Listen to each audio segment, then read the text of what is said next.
Welcome to Relax Story, a place where gentle stories help you leave behind the noise of the day and slowly drift into a peaceful sleep.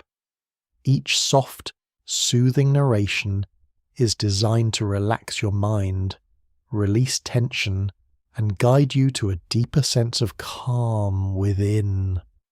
If you enjoy the experience, don't forget to like and subscribe to stay with Relax Story every night. And feel free to leave a comment to share your thoughts or suggest a story you'd love to hear.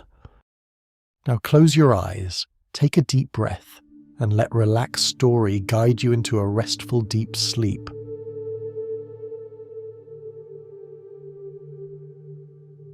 Some 66 million years ago, in the final days of the Cretaceous, the Earth endured as a vast living body, breathing in slow, steady rhythms shaped by a stability that had lasted for millions upon millions of years, where dense forests stretched from one continent to another like an unbroken tapestry of life, where rivers bent and wandered through humid lands, reflecting a sky that had never known ice at its poles, where life did not merely exist but moved within an order so ancient it had long ceased to be questioned.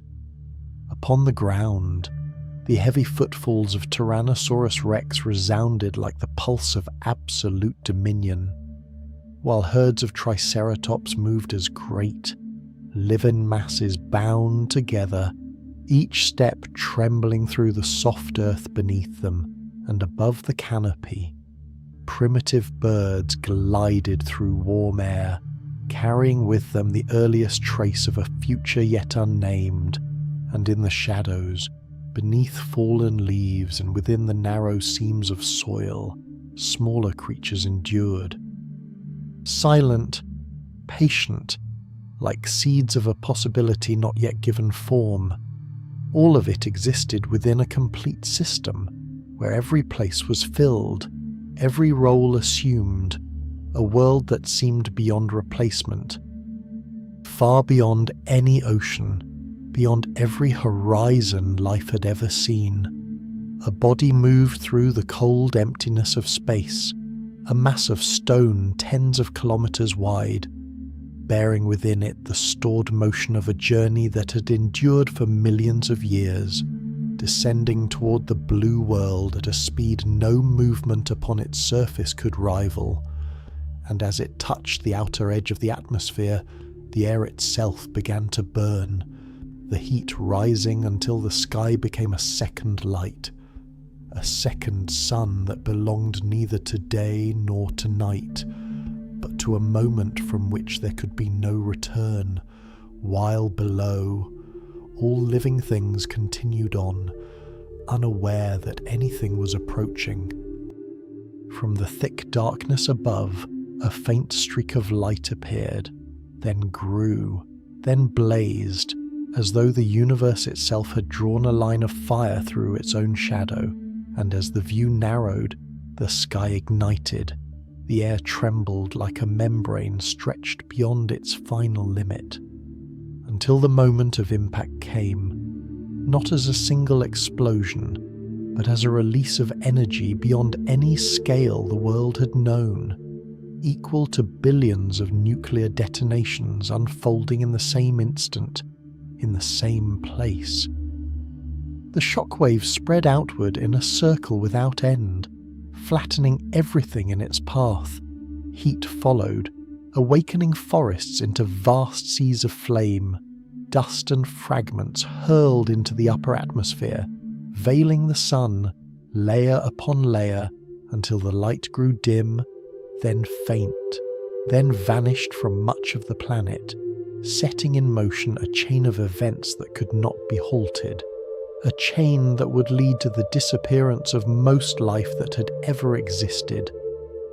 And within that world, Tyrannosaurus rex still walked, Triceratops still moved in their herds, winged creatures still crossed the sky, smaller beings still hid within the dark, all of them present within the same moment, unaware that their history was approaching a turning from which no species could choose its path. But if that moment had not unfolded as it did, if only the slightest shift had altered the path of the falling body, if it had deviated by an angle too small to be seen, if it had struck another place upon the earth, would the current of life have held the same form we now know, or would all of history have turned quietly into another direction, where what once seemed inevitable would remain only a possibility that had never come to pass?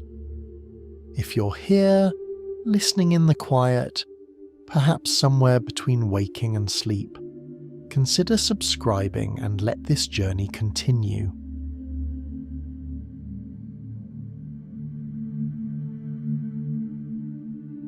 In the closing years of the 20th century, as geological laboratories began to weave together fragments of data scattered across the planet, an ancient story slowly emerged, not from complete fossils, but from a layer so thin it might easily have been overlooked, a band of clay pressed between two great ages of the Earth, marking the boundary between the Cretaceous and the Paleogene, appearing again and again in North America, in Europe, in Asia, in places separated by thousands of kilometers yet bearing the same trace, as though the planet itself had drawn a single fine line across time to mark a singular moment, a thin layer of Earth, yet spread across the world. Within that unfolding picture, the people who stepped forward did not begin with the ambition of recounting the extinction of the dinosaurs, but with a smaller question, almost modest, a question of time, of rates of deposition, of how long that layer had taken to form. Luis Alvarez, a physicist and Nobel laureate, alongside his son Walter Alvarez, a geologist, and their colleagues Frank Asaro and Helen Michel, began with measurement, with analysis, with numbers that seemed at first dry and distant, and from there they touched something far greater, not dinosaurs, not extinction, only a layer of Earth and its time. As that layer was examined in greater detail, an anomaly began to reveal itself, not in shape, not in structure, but in composition, where a rare element upon the Earth's surface appeared in unexpectedly high concentration: iridium.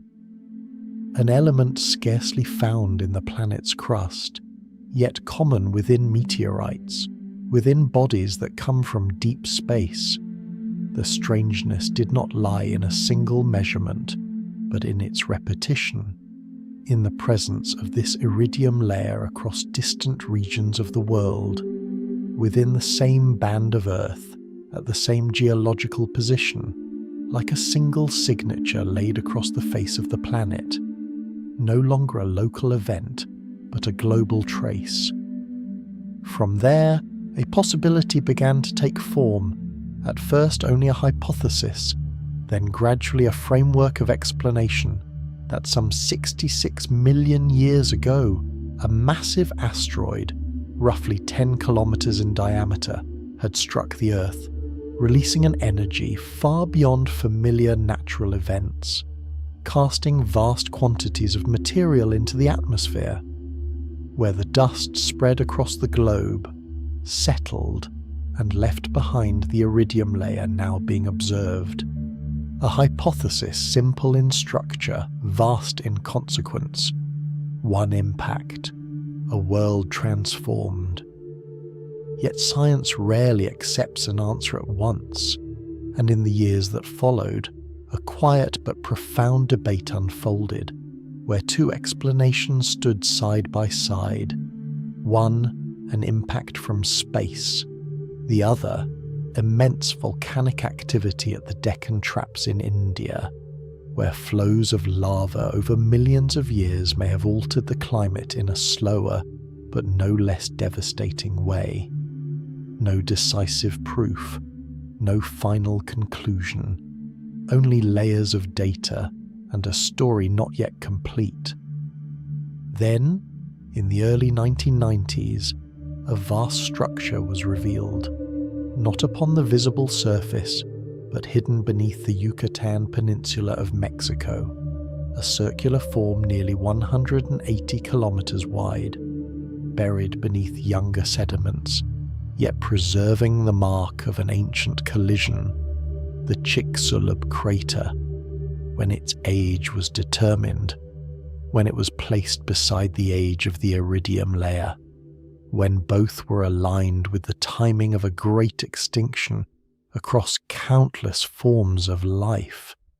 The pieces began to fall into place, not by chance, but as fragments that had always belonged to the same whole, no longer a mere hypothesis, but a coherent structure of understanding. By the year 2010, after decades of accumulated evidence from geology, geochemistry, and paleontology, a scientific consensus gradually emerged, affirming that the asteroid impact was the primary cause of the KP extinction, a mass extinction that erased roughly 3/4 of all species on Earth. The iridium layer was no longer a mystery. It had become evidence. The Chicxulub crater was no longer a buried structure. It had become the center of a planetary event. In the aftermath of that impact, dust and aerosols were driven into the atmosphere, spreading like a thin veil yet sufficient to obscure the sun, causing temperatures to fall, halting photosynthesis, paralyzing the foundation of the food chain itself, the plant life upon which all else depended.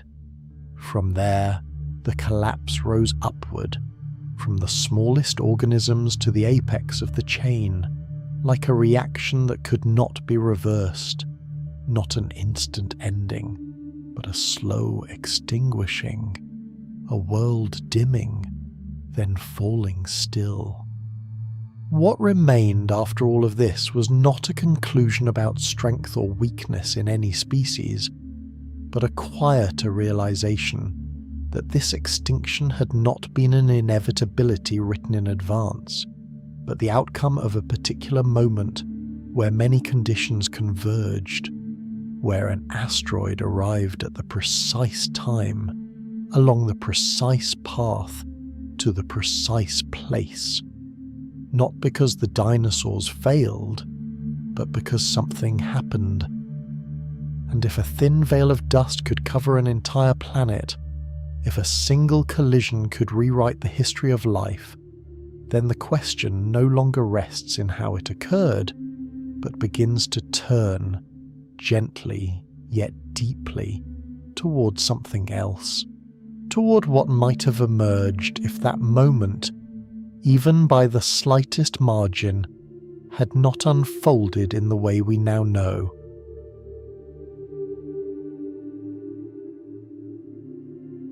A change too small for any eye to perceive, yet vast enough to bend the entire course of life's history, begins not with the size of the asteroid, not with its speed, nor even with the moment it tore into Earth's atmosphere some 66 million years ago, but with the place where it struck the surface of this planet where, in the familiar timeline, the Yucatan Peninsula held layers of sediment rich in anhydrite, carbonate, and organic matter, silent for tens of millions of years, yet carrying within them the power to turn an impact into a global climatic catastrophe, while in this altered history, the asteroid shifts by only the slightest angle, falling instead into deeper ocean waters, where the seafloor does not share the same chemical composition, where the struck material does not release the same burden of sulfate and soot into the sky,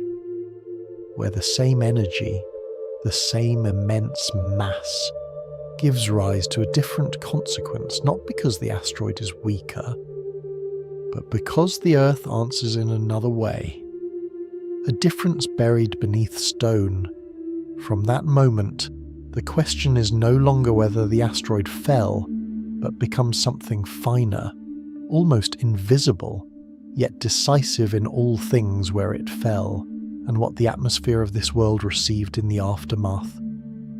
The asteroid still descends at tens of thousands of kilometers per hour, still rends the air, still compresses the atmosphere before it into a blazing sheath of plasma, still carries enough force to shake the crust of the Earth itself, and when it strikes the deep ocean, the water is no longer soft but becomes a wall, a towering column thrust upward into the sky, steam and debris rising like a storm turned vertical, tsunamis spreading outward in widening rings, crossing oceans, crashing upon distant shores, where forests are swept away, where lowlands vanish in a single beat, where coastal ecosystems are erased almost at once, where life is broken across vast regions.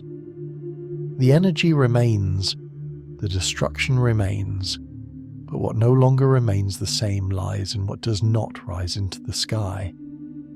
When the asteroid does not strike sulfur-rich rock, the amount of sulfate aerosols driven into the stratosphere is greatly reduced. The soot from burning material does not reach the same scale. The veil of dust and gas that dims the sun still forms, still darkens skies across many regions, still lowers temperatures for a time, but it is not thick enough, not enduring enough, not uniform enough to suffocate photosynthesis across the entire planet, not enough to sever the food chain at its roots, not enough to cast the Earth into a prolonged world of darkness. A winter still comes, but not long enough to kill all things. The Earth is still deeply wounded, the wounds spreading outward in unseen circles, regions near the impact enduring near total devastation, as tsunamis scour every shore, as seawater surges far inland, as ejecta falls back like rain of fire, as wildfires ignite across many lands, as shallow marine systems are overturned, as air thick with dust and heated vapor reshapes living conditions within hours, days, weeks. But not every place falls to the same end. There are regions of widespread death, regions of famine, of broken food webs, regions where life must contract, endure, wait. Yet there are also places distant enough, stable enough, sheltered by geography and distance, where light still reaches the ground, where plants continue to breathe sunlight into matter, where insects persist, where the food chain trembles but does not collapse, not a single extinguishing of light, but an uneven trembling. And within those places where life still keeps its rhythm, history begins to turn quietly, without spectacle, without sudden rupture, yet enduring and profound. Large dinosaurs suffer heavy losses. Many populations vanish where they stand. Many lands fall silent for a time, but they do not disappear from the planet. They are not erased from the web of life. They are diminished, pushed back, forced to adapt to a world newly altered, while smaller lineages, feathered forms, bodies more agile, creatures better able to regulate themselves, better able to endure short-lived instability, begin to act as anchors of survival, living seeds in a shifting world. Birds are no longer the only ones to pass through the event.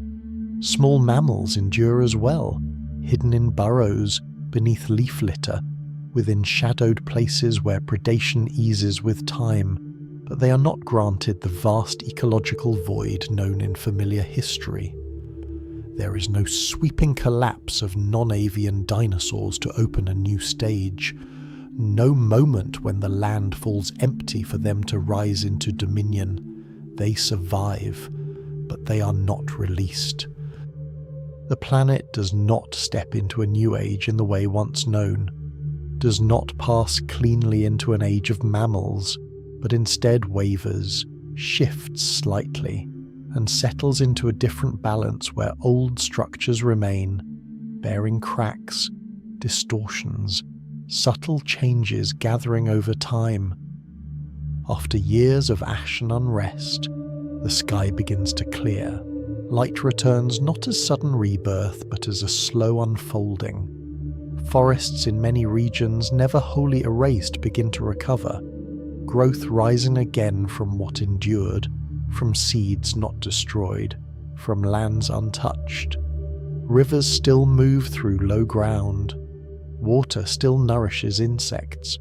Plants reclaim the surface. Here a herd of herbivores continues across damp earth. There a predator still follows in silence. The food chain no longer whole as before, yet not broken beyond repair. It contracts, expands, weakens, recovers, transforms, but does not vanish. A world that does not end, only continues. The greatest difference between the two histories lies not in the moment of impact, but in what follows when one opens into an entirely new age, while the other merely alters its course, retaining its old rulers, preserving familiar structures, allowing evolution to continue its work upon a foundation never erased. From here, the question is no longer whether dinosaurs survive, but becomes deeper, longer, wider if they endure, if they never leave the central stage, if they pass through another 66 million years of shifting climate and drifting continents. What then does the world become? The age of dinosaurs does not end. It simply continues. A small change in initial conditions, a silent turning of history, a timeline where evolution is not forced to begin anew, but continues slow, steadfast through the millions of years that follow, to write the rest of its own story. And to understand that future, one must look back, carefully, to the world that stands just before the moment of fate, a world not yet broken, not yet replaced, a world still at the height of itself.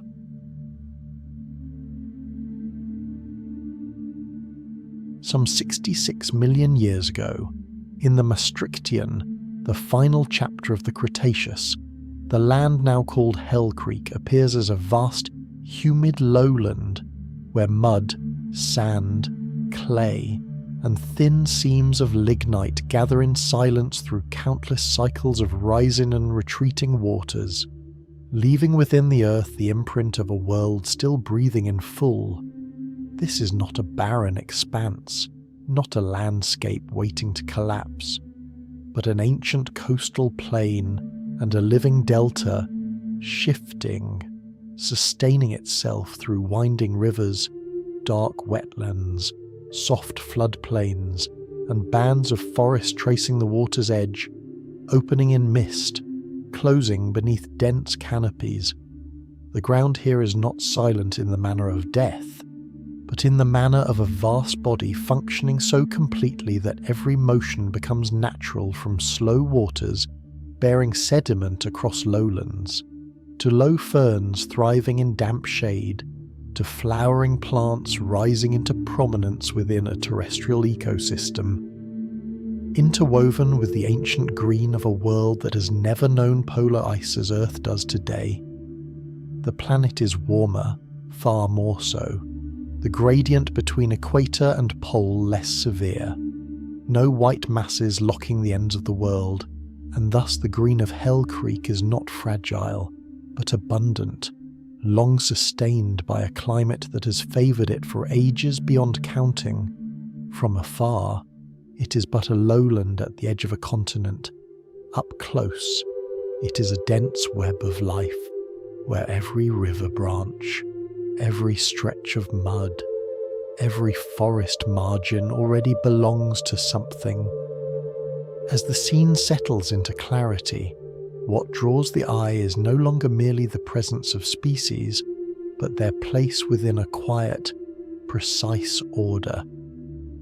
At the height of predation stands Tyrannosaurus rex, a vast body moving across damp ground, as though the earth itself yields to its rhythm, not only a symbol of power, but of evolutionary refinement, for such mass does not move by blind force, but through senses keen enough to find the scent of carrion, of fresh blood, of the faintest motion carried in warm Cretaceous air. It belongs to Hell Creek not as a passing guest, but as the final apex of a pyramid built across millions of years. Beneath its shadow stands Triceratops, heavy, resolute, bearing a great frill and 3 horns like a fortress in motion, a herbivore that not only consumes the land's energy, but turns its own body into an answer to danger. Further along floodplains and river margins move herds of hadrosaurs, duck-billed dinosaurs forming much of the world's biomass. Present in numbers great enough to turn open spaces into fields of motion, where plant becomes flesh, muscle, heartbeat, and in turn sustains the predators above. Interwoven are dromaeosaurs and smaller theropods, quicker, lighter, feathered signs of an evolutionary path far from trivial, moving between shadow and undergrowth with an agility no giant form can possess. Above, the sky is not wholly claimed by birds, for even in the late Maastrichtian, giant pterosaurs akin to Quetzalcoatlus still hold their place in the air, sails of flesh and bone gliding over the humid land below. Beneath all this scale lies another layer of life smaller, hidden, seldom seen by day yet never absent. Early mammals dwell in burrows, in leaf litter, beneath roots, within narrow darkness where larger bodies cannot pass, enduring at the edge of light, avoiding the hours ruled by dinosaurs, waiting for night to fall to continue their own quiet history. When each presence has taken its place, Hell Creek is no longer a still image, but a day unfolding. Morning arrives in low mist across damp ground, in the faint trembling of shallow waters under insect wings, in the small stirrings along riverbanks where primitive birds and lesser creatures move through canopies still holding the breath of night. Nothing is hurried, nothing demands display. Life moves as a slow composition, each species entering as its moment comes. As light rises, great bodies emerge more clearly between forest and floodplain. Triceratops feeds with the calm of a creature few would challenge. Hadrosaurs spread in crowded motion along the water's edge, grazing, trampling mud, leaves behind footprints deep enough to hold rain, and then, with the slightest shift in air ascent, a tremor through soft ground, the entire landscape adjusts, for somewhere Tyrannosaurus has appeared, not as a storm, not with spectacle, but simply by entering. Its weight alone enough to render all others as commas in the long sentence of its presence. By afternoon, heat softens along wetlands and forest edges. Smaller creatures move again through light and shadow, agile theropods seizing what chances the giants leave behind. Night does not erase the world, but shifts its center. As great bodies withdraw from prominence, the hidden layer rises, and the small mammals nearly invisible by day become the quiet masters of low darkness, searching for food, moving through roots and leaf litter, surviving within narrow spaces no empire of dinosaurs can fully occupy. A day in Hell Creek is not defined by a single hunt or a dramatic surge, but by the sense that from dawn to night, from water to canopy, from sky to soil, Every place is already held. There is no true emptiness. Only Smena, only Smena. At that point, a realization becomes clear, like a shoreline revealed as mist lifts. This world is not an aging dynasty in decline. The notion that non-avian dinosaurs were already fading, merely awaiting the impact to conclude a long failure, may sound neat, but Hell Creek does not support such a story. An ecosystem with apex predators, vast herbivores, agile hunters, aerial dwellers, hidden life beneath forest and soil, all sustained by rich plant life under a warm climate, is not a sign of obsolescence, but of a structure still fully alive. Mammals are not present here as weak creatures awaiting rescue. They exist, diverse, enduring within their niches, but the great spaces of daylight, of mass, of terrestrial power, have long been occupied by dinosaurian lineages. The issue is not evolutionary ability. The issue is space. When the ecological board is full, the latecomer does not step into the centre by potential alone. Thus, the value of Hell Creek lies not only in being the final slice before the KP boundary, but in showing that history was cut short while the world was still full. Not an empty planet, not a collapsing system, a world intact, abundant, functioning with a stability forged across deep time. If the event that followed had not driven extinction to the same global extent, then from this very foundation, another path for Earth might begin where Tyrannosaurus and other great theropods remain upon the land, where Triceratops and vast herbivore herds continue their roles, where pterosaurs still hold the sky, where mammals remain at the margins rather than seizing the centre. An alternate history would not arise from emptiness, but from continuation from a world still full, still warm, still green, still breathing. And to understand how such a world could endure beyond a great turning, one must look deeper into forces unseen yet more enduring than claw or horn climate, selective pressure.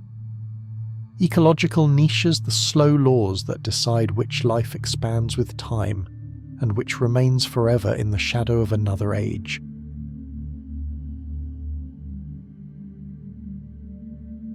Once the full image of Hell Creek has come into view, what remains no longer lies in the riverside trunks, the streaks of mud still holding footprints, or the colossal bodies moving through the wet lowlands of the late Cretaceous. It lies instead in the silent, unseen forces standing behind it all, forces with no shape and no voice, yet powerful enough to decide which species will continue, which can only retreat into shadow, which may hold the summit for tens of millions of years, and which will suddenly falter when the planet's climate changes its rhythm. Tyrannosaurus did not stand at the top of the food chain merely because it was more terrifying than every other living thing. Early mammals were not kept at the margins of the world simply because they were weaker, and no ecosystem keeps its appearance of stability for millions of years by luck alone. In nature, dominance has never been an abstract title. It is a matter of fit with the temperature of the air, fit with the shape of vegetation, fit with the rhythm of light and darkness, fit with predator and prey, with breeding cycles, with changes that come as slowly as the breathing of the planet. A species endures not because it is strongest in any absolute sense. It endures because, in that moment, in that world, it is the most fitting thing of all. From that point, two underlying laws begin to reveal themselves, like two deep currents beneath the whole history of life. The first is selective pressure, the pressure that never ceases, because the environment is always bearing down upon every organism in countless different ways. Cold, heat, long drought, abundance or scarcity of food, the danger posed by larger jaws, the cycle of day and night, the ability to find a mate, the number of young that can survive their first season. All of these are invisible hands, continually testing living bodies. The environment does not seek out the best species by some universal standard meant for all ages. It only preserves the traits that fit more closely with the conditions of that particular moment. And so, if the world beyond the KPG boundary does not fall into the sudden collapse it did in real history, if food webs are not severed on a global scale, if light is not strangled long enough for photosynthesis to fail across vast expanses, then the groups already fitted to the late Cretaceous will continue to hold their advantage. That is no miracle. It is only the calm logic of evolution. The second current is the ecological niche, which may be understood as the particular role each species holds within the vast drama of life. What it eats, where it lives, when it moves through the day, whether it escapes danger through speed or concealment, whether it breeds in low, damp ground or upon higher land. All of these things together form its place in the world, and once the great niches are filled, once the important pathways already have their masters, once the daylight stage has been fully occupied by large-bodied creatures, other species cannot simply step in because they evolve a little faster. They must wait until a gap appears, or until the environment changes so profoundly that the entire board is rearranged. That is why, through nearly all of the Mesozoic, mammals endured with persistence, yet remained for the most part small, discreet, and hidden at the dim edges of the world, not because they lacked potential, but because the larger, brighter, broader positions were already held by dinosaur lineages ruling the day. The door was not closed to them by inability, it was closed because there was no room left. Thus the question becomes clearer than ever. If mammals had already been present from a very early time, why did they never rise to claim the central stage while dinosaurs still remained? The answer begins with the sheer scale of the niches dinosaurs already possessed. Through most of the Mesozoic, dinosaurs dominated the greatest roles in terrestrial ecosystems, from giant herbivores consuming enormous quantities of biomass to apex predators controlling the very rhythm of movement across entire landscapes.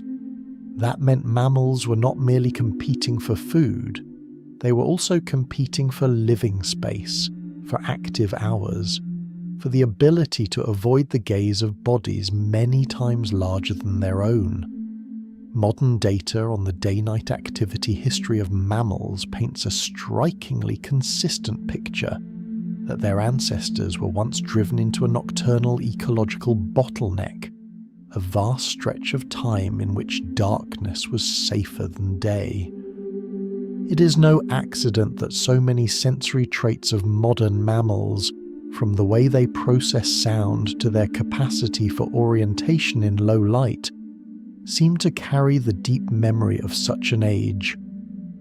Where large predators are densely present, a small body survives better if it knows how to withdraw into the earth, how to slip through the leaf litter, how to wait until the light weakens, how to exploit food sources that larger creatures scarcely notice.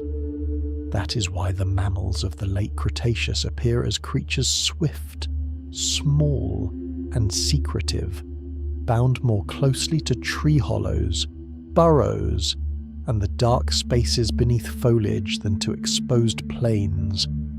They survived by avoiding direct confrontation with a world that belonged to dinosaurs. They were resilient, but resilient at the margins. They were diverse, but diverse within narrow bounds. What was missing was not adaptation, but an ecological opening large enough for that adaptation to flower into an explosion. In real history, that opening came only after the KPG impact, when many non-avian dinosaur lineages vanished, when daylight at last opened roles to mammals that had never before been within their reach.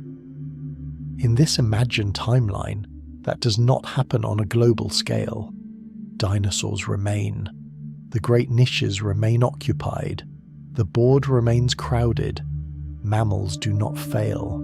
Therefore, they have simply not yet been given the space required to grow into the central actors of the land. But to say only that dinosaurs had claimed those positions first is still not enough to explain why they could keep their advantage for so long. There is a deeper layer, and it lies within their very bodies. For many decades, the image of dinosaurs as sluggish, ponderous reptiles wholly dependent on external heat clung tightly to the public imagination. Yet the modern scientific picture is far more complex. Much recent evidence suggests that at least some dinosaur lineages possessed metabolisms more dynamic than those of typical reptiles, closer in several physiological respects to modern birds. That does not turn every dinosaur into a copy of a bird, but it is enough to transform the entire way we understand their capacity for activity, growth, and adaptation.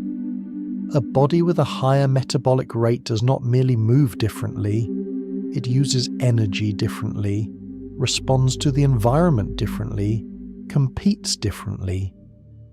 What fossilized bone tissue preserves tells a similar story. Many large dinosaurs seem to have grown at a speed faster than one would once have expected from typical reptiles, closer instead to the growth patterns of birds and large mammals. That means that under favorable conditions, they could grow quickly, reach ecologically effective size sooner, and rebuild populations more efficiently after periods of local disturbance. That speed is not merely a biological detail, it is a historical advantage, and when one adds the presence of feathers in many theropod lineages and bird-adjacent forms, the picture opens still further. Feathers were not only colour, nor merely a precondition for flight. They were also an ancient thermal technology, insulation against heat loss, a display instrument, part of an adaptive response to a changing environment. In a warm world, they were useful. In a world growing colder with time, they might become the difference between life and death. So in this timeline, feathered dinosaur lineages are not merely survivors of short-term instability, they may be among the most promising contenders for much more distant trials yet to come. Even so, no advantage is eternal, because the final force that always rewrites the laws of life is not any particular rival, but the climate of the planet itself. After the KPG boundary, the real history of Earth enters the Cenozoic, an era that does not stand still, but slowly drifts from warmer toward colder, from wetter toward drier, from dense forest worlds toward open spaces where grasslands gradually spread. That transition does not occur in a single day, nor unfold like a sudden collapse, but like a piece of music changing key so slowly that only geology can hear it clearly. In this imagined timeline, the survival of dinosaurs does not mean they merely continue upon the old road. They must pass through forests ever richer in flowering plants, through intervals of intense warmth, through long phases of cooling, through expanding open ground where grasses begin to alter both the structure of food and the manner of movement. And later still through glacial cycles that make the rhythm of the planet harsher than anything the late Cretaceous ever knew. as forests slowly retreat in some regions, as open space spreads, as temperatures fall, as the pulse of the season sharpens, then the greatest question of all comes into view. Which species will fit the new world? Which will be flexible enough to change with the planet? Which will keep its place when the ground beneath its feet is no longer what it once was? In the end, all the mist of the story draws back, leaving behind one quiet truth of evolution. Life does not place a crown upon the best species according to some unchanging standard. It only keeps those species that fit most closely with the moment that exists. Today, that may mean fitting the wet forest and the flooded plains. Tomorrow, it may mean fitting a colder climate, a wider grassland, a harsher rhythm of earth. Evolution does not reward the strongest. It leans toward the most fitting, and for that reason, if the turning of history does not bring the age of dinosaurs to a close, but only sends it reeling onward in silence, then what opens ahead is not an unchanging world, but a planet that goes on testing every living thing upon it, slowly, impartially, and coldly as time itself.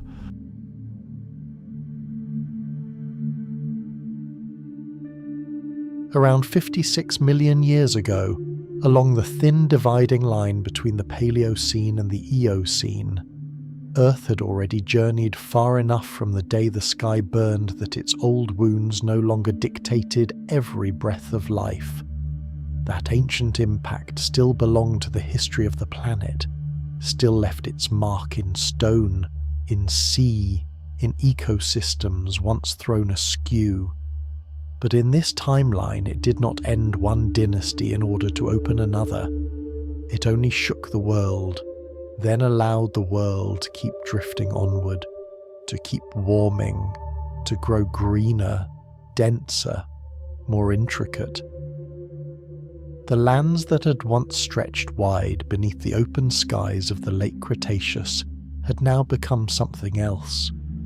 Forests were no longer only ribbons of trees along rivers, nor green patches scattered among wet plains. Forests became a many-tiered architecture of life, where canopy lay upon canopy, where vines hung like living curtains, where fruit, flower, seed, and young leaf crowded every shaft of light, where sunlight passing through that vaulted green roof no longer reached the ground in a single unbroken fall, but was shattered into countless frail fragments, trembling upon bark, upon leaf litter, upon the low damp mist not yet gone. In that world, flowering plants did not merely exist, they shaped the whole of space itself. They built narrow corridors, ascending layers, pockets of darkness, and new platforms for living, forcing every creature to relearn how to move, how to hide, how to hunt, how to endure.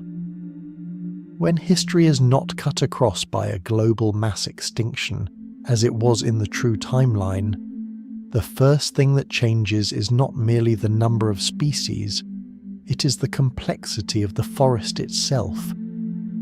In real history, the KP boundary created an immense ecological vacancy, a silence so vast that mammals could step out from the dark margin of the world and begin to fill roles that had never belonged to them before. But here, that silence never fully arrives. Non-avian dinosaur lineages are not swept from the earth, and so the ecological board is not overturned. It simply continues to be played.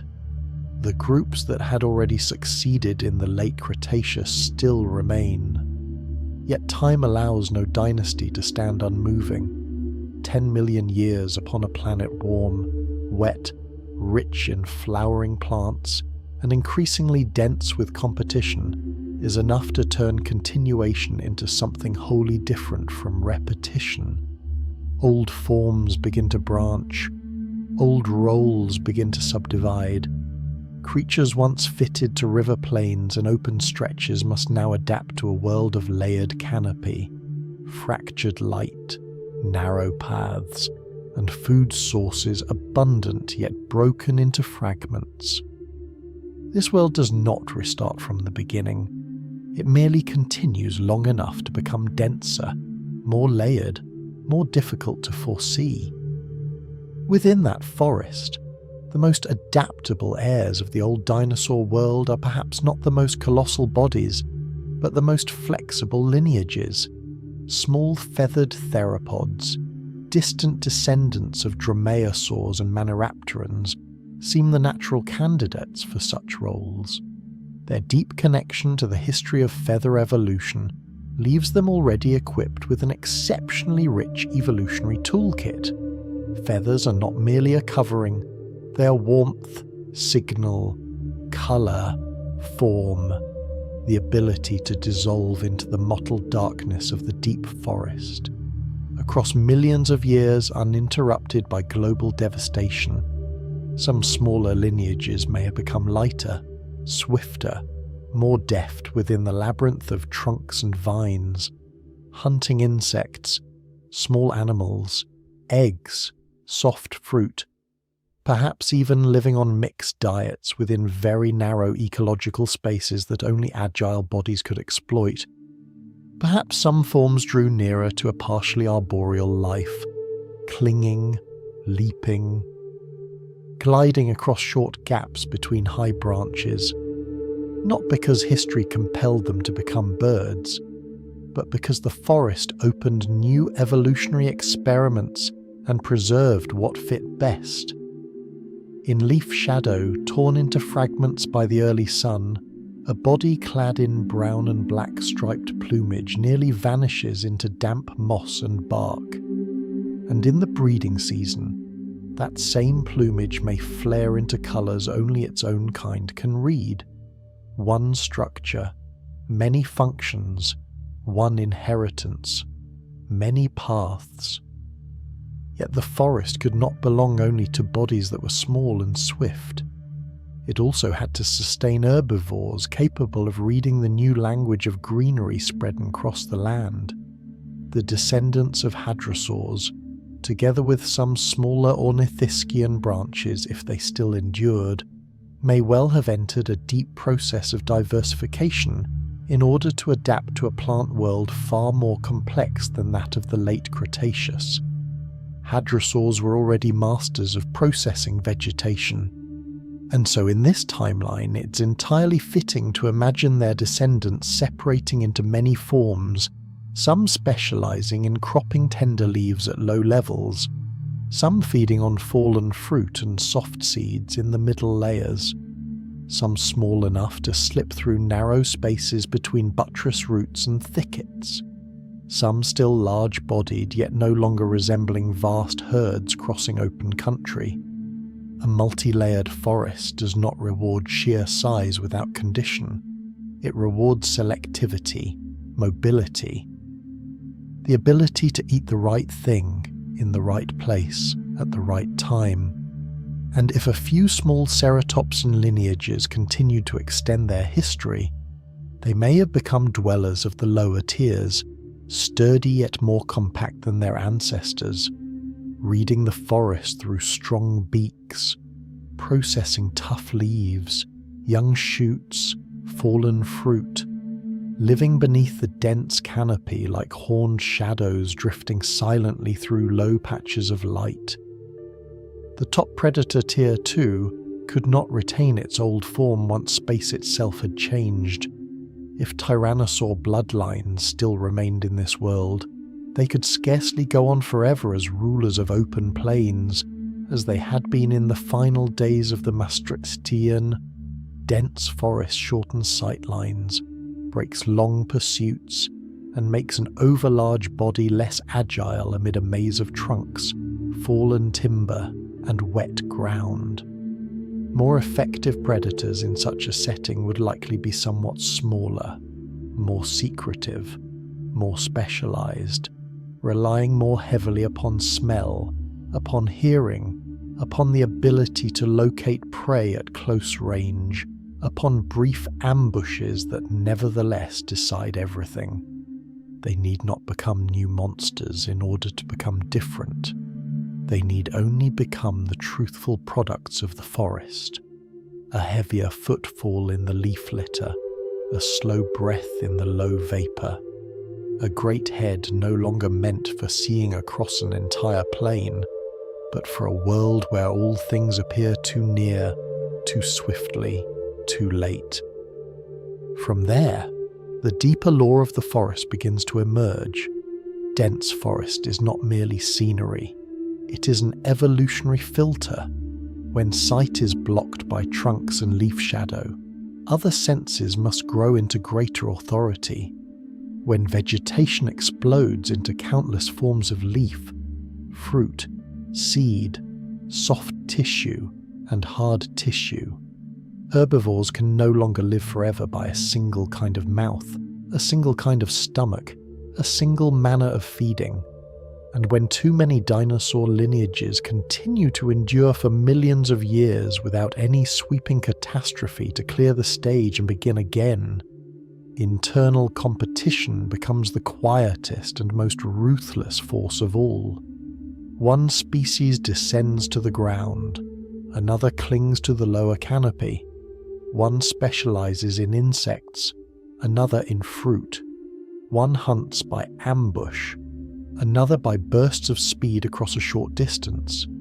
Ecological niche differentiation is no longer a minor detail. It becomes the heartbeat of the entire forest world. Under such pressure, new changes emerge not noisily, not suddenly, but so slowly that only stone can see them whole. Small theropods may have developed behaviors increasingly like those of modern birds, foraging by vertical layers, sleeping in high and hidden places, using sound or color to send signals through the maze of leaves, exploiting three-dimensional space better than any species bound wholly to the ground. Some branches may have gone farther along the path of partial tree living, not as a destiny, but as a possibility encouraged by the forest through innumerable generations. In such a world, feathers do more than keep warmth. They help creatures communicate. They help them display. They help them disappear. In an environment where light is always breaking into fragments and darkness is never fully uniform, camouflage is no longer the color of monotony, but the art of dissolving into a background that never ceases to move. And then the whole forest begins to live by its own rhythm. In the morning, thin light falls through many layers of leaves like golden dust suspended in water. Medium-sized herbivores move through the lower levels, slowly choosing leaves, fruit, and fresh shoots among tree roots and wet undergrowth, while small feathered theropods slip along trunks, shifting from branch to branch, snatching insects, searching out nests, listening for every slight tremor in the leaf litter. By afternoon, the heat presses down beneath the canopy. The air grows dense, and larger predators are present like an unseen pressure in the narrow corridors between tree trunks, where the distance of a few steps may divide life from death, where a hunt does not unfold into a drawn-out sequence, but contracts into a single instant. At night, mammals still emerge as they had done for tens of millions of years, still threading the darkness, still making use of hollows, of leaf litter, of tight spaces under roots. But in this world, darkness does not hand them an abandoned planet. It only gives them their old share within a network already crowded by those who came before. And so the forest is not merely fuller, it is deeper, not only richer in species, it is richer in layers. Every creature still has a place to live, but must live within a world filled almost to its very edge. This world does not begin again. it only continues to grow into the complexity of itself, and from these local forest crowns, a larger question waits to open, for this planet has not yet ceased its warming, and as Earth moves deeper into one of the hottest intervals of the early Cenozoic, the story will no longer remain beneath the canopy alone, but will unfold upon the scale of the whole world.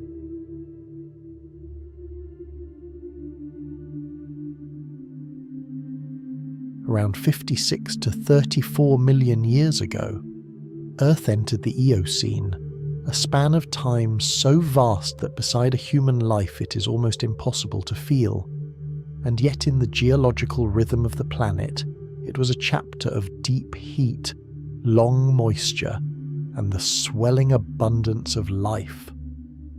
At the threshold of that age stood the PETM, a violent warming event around 55.5 to 56 million years ago, when an immense volume of carbon poured into the atmosphere and the oceans, driving global average temperatures upward by roughly 6 degrees Celsius and holding Earth in a state of extreme warmth for more than 100,000 years. At high latitudes, in places now bound in our minds to ice, cutting winds, and silent barren ground. That warming was even stronger, enough for sea surface temperatures to rise by 8 to 10 degrees Celsius in the paleoclimate record. The poles were no longer the frontier of cold.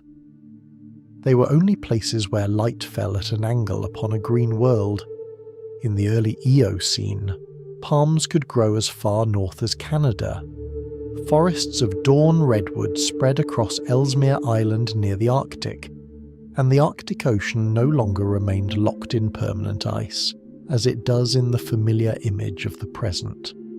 Another planet opened out from this very one, not by magic, but by heat, by carbon, by time.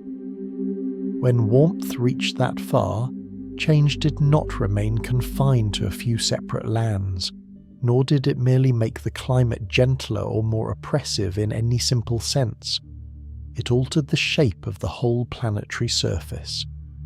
The Eocene was not a world of endless grasslands or wind-swept emptiness, but above all a world of forests, of canopies stretched across broad latitudes, of warmth expanding so far toward the poles that the ecological boundaries familiar to us now became blurred. Temperate and subtropical forests spread widely. Dense wet regions endured for longer spans. Lands that today are divided clearly between a frozen north and a warm south had not yet hardened into such strict lines, and so the landscapes of the continents became more continuous, greener, thicker, as though Earth had drawn the living fullness of its own body farther outward toward both poles. Offshore, the seas no longer kept their old rhythm either.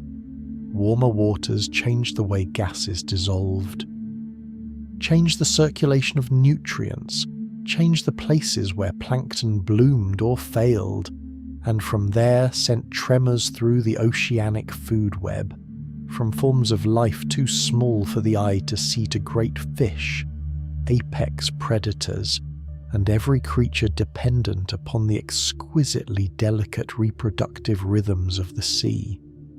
This warming did not merely lay a layer of heat over the planet, it rewrote the geometry of life. In such a world, the dinosaur lineages that still survive in this imagined timeline could not simply extend their old forms for tens of millions of years without becoming something different. The environment was too hot, too wet, too rich in layered ecologies to permit stillness. The most plausible outcome is that the smaller and medium-sized dinosaurs, especially branches close to the Maniraptorans or feathered groups, would become the finest adapters to Eocene forests. By the late Cretaceous, small theropods had already shown wide diversity in both form and behaviour. Once the world shifted into a state of dense, multi-layered forest, the advantage no longer leaned absolutely toward giant size, but toward flexibility, fine sensation, economical movement, quick response, and the ability to live in a three-dimensional space where trunks, low branches, dense canopy, shifting light, and wet ground coexisted in overlapping networks. In such settings, smaller bodies could slip through the layers of leaves more quietly, more efficiently, with less waste of energy.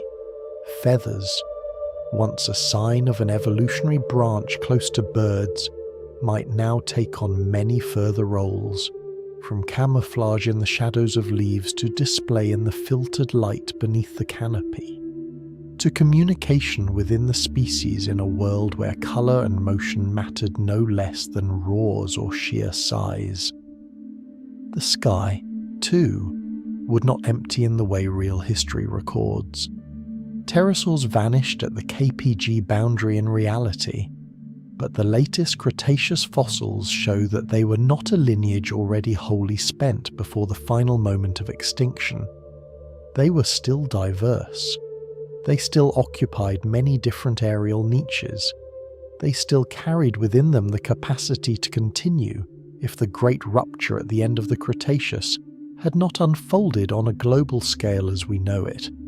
In this alternate timeline, that opens a deeply credible possibility that pterosaurs would continue to divide the Eocene skies among themselves, not as lingering ghosts, but as living branches in their own right, each line adapted to a different wind, a different shore, a different space between forest and sea, offshore, where real history closed the fate of the mosasaurs and many other marine reptiles.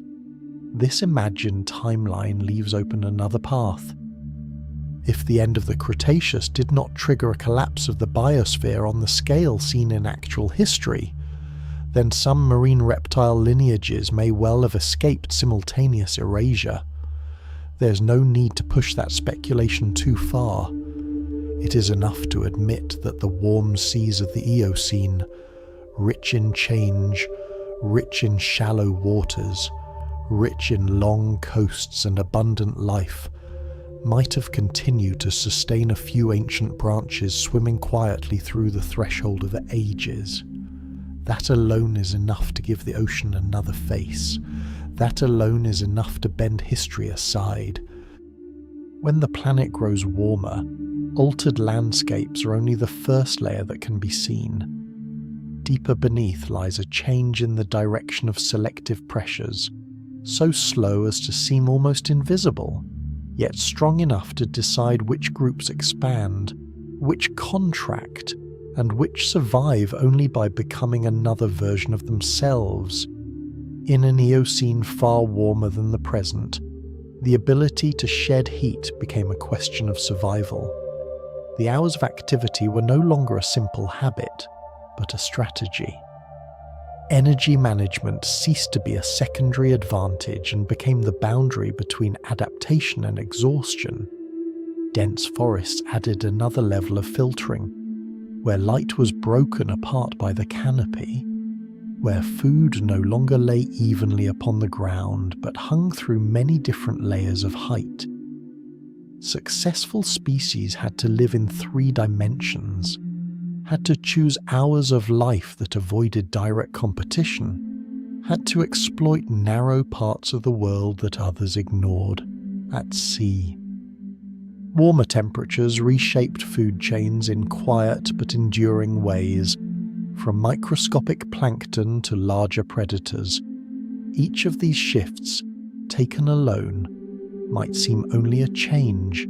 Joined together, they became a pressure that lasted for an age. And so the new adaptations of this timeline would not appear as a sudden overthrow. They would come slowly, almost discreetly, yet with perfect logic. In tropical regions and dense forests, many dinosaur branches might gradually incline toward bodies that were smaller, lighter, more compact, because in prolonged heat and within the spatial complexity of forests, a gigantic body was not always an advantage. Smaller bodies could release heat better, turn more easily, exploit narrow passages more effectively, find shade more readily, and feed from scattered resources with greater success. Their rhythms of activity might also shift, avoiding the harshest heat of midday, growing most active in the first light of morning, the last light of afternoon, or within the moving layers of shadow beneath the leaves. Pterosaurs, too, if they remained present, would be unlikely to preserve a single general form. Some lineages might become fish hunters along shallow waters. Others might glide along river mouths, feeding on carrion, gathering what forest and sea left behind. Others still, in a world rich in angiosperms and fruit, might move into gentler, subtler niches where the sky served not only as a hunting ground, but as a passage between fruit-laden forest patches. Evolution, in the end, rarely needs great noise. It only needs enough time. And that imagined Eocene world becomes clearest not upon a paleogeographic map, but in an ordinary day at the far north, where modern imagination expects snow, ice, and endless white emptiness. Yet in the early Eocene, near the Arctic, low light still spread over green forest. Water still lay quiet in warm marshes. Dawn redwoods rose from dark, wet ground. The wind carried no scent of broken ice, but the smell of leaves, of mud, of water standing long beneath pale sun. There, small or medium-sized dinosaurs could pass along the water's edge as utterly natural inhabitants of the polar world, not strangers who had wandered into a place that did not belong to them. Above, pterosaurs wheeled through openings in the canopy, skimmed along lake shores and coasts, turning the sky into a dominion that had never belonged entirely to birds alone. Beneath them, life on the ground thickened in silence. Herbivores opened paths through low vegetation. Small predators moved in the shadows. Scavengers came later and more slowly, but were never absent. Mammals still endured, still threaded themselves through the narrow margins of this world, still persistent, still discreet, yet never granted a stage empty enough for the kind of explosion they achieved in real history. Taken as a whole, that scene, viewed across tens of millions of years, does not resemble an exception. It resembles a possibility that once stood very near to reality. But Earth's climate has never known how to remain forever in one form. A world may grow broad, hot, green, full of vapor and deep forest almost to the Arctic, and still become something else when geological rhythms open and close new doors. The warmth of the Eocene may last long by the scale of finite life, yet in the deep history of the planet, even ages that seem endless are only a passage. The heat will withdraw, the forests will contract, open spaces will begin to appear beneath a colder sky, and the evolutionary lines once favoured by warmth will face another question, harsher, quieter than before. Warmth does not last forever.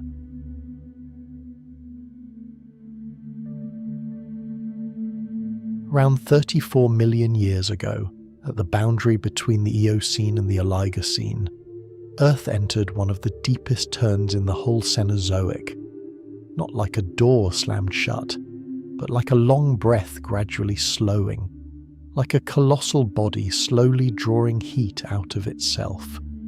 Throughout the Eocene, this planet had borne the form of a greenhouse world, warm, humid, yielding, where life reached into latitudes that today can scarcely be joined in the mind with forests or heat. Then that state began to recede. Global temperatures fell. Continental ice upon Antarctica grew and endured.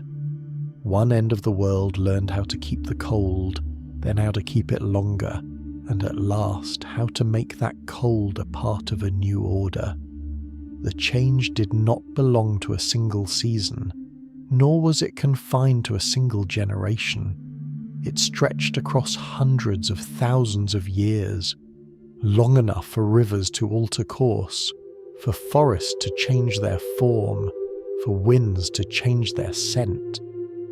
Long enough that ecosystems which had once seemed to have found a permanent structure were forced to ask whether their old face still belonged in a world that was cooling. This was not the moment when Earth fell silent. It was the moment when Earth drew in upon itself. When the heat has withdrawn for long enough, the landscape is the first thing to reflect the change. The Oligocene was not a white planet, nor a rigid frozen waste stripped of living rhythm, but it was colder than the age before it, drier in many places, thinner in the way vegetation gripped the ground. Forest that had once closed tightly in the Eocene, where light had been broken into countless fragments of gold among the leaf layers, where moisture had hung in the air like a thin veil, began to shrink. Between clusters of trees, wider openings appeared. Wind travelled farther. Light reached the ground more fully. Grasses and low shrubs gradually entered spaces once wholly claimed by forest. Space was no longer divided into countless levels like a green palace rising into the sky, but began instead to spread outward, more exposed, drier, less sheltering. In this imagined timeline, that shift did not merely alter the backdrop of life, it changed the rules of the game. In dense forest, distances were short, hiding places were many, and food could gather around wet ground, around shorelines, around places where the canopy was thick enough to preserve a private microclimate.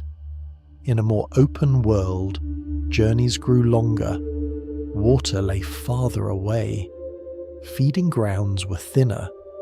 Safe breeding places no longer waited just behind a curtain of heavy vegetation. Every step of movement began to carry greater survival weight than before. And at precisely such a moment, evolutionary branches that had once been only modest advantages in the old world suddenly became keys to the new one.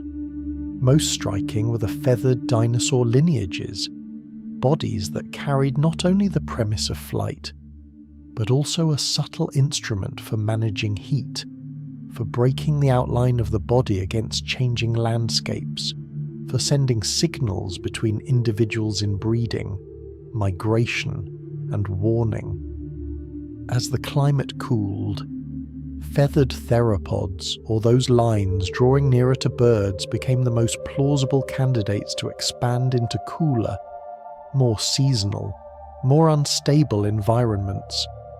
They did not need to be strange creatures newly conjured from an imagined void. They needed only to be part of a legacy already present, now suddenly meeting the age made for it. Among herbivores, selection would favour bodies that could travel farther between scattered feeding grounds, see farther across open country, and maintain steady movement over stretches of land no longer broken apart by the constant shadows of deep forest. From that, one may imagine herds of herbivorous dinosaurs that had survived earlier upheavals gradually taking on longer legs, more enduring strides, clearer herd organisation, not because the world demanded grandeur, but because the new landscape forced the body to learn again how to exist. Among predators, the change was no less silent and no less severe. A hunter, in dense forest could trust in the hidden moment.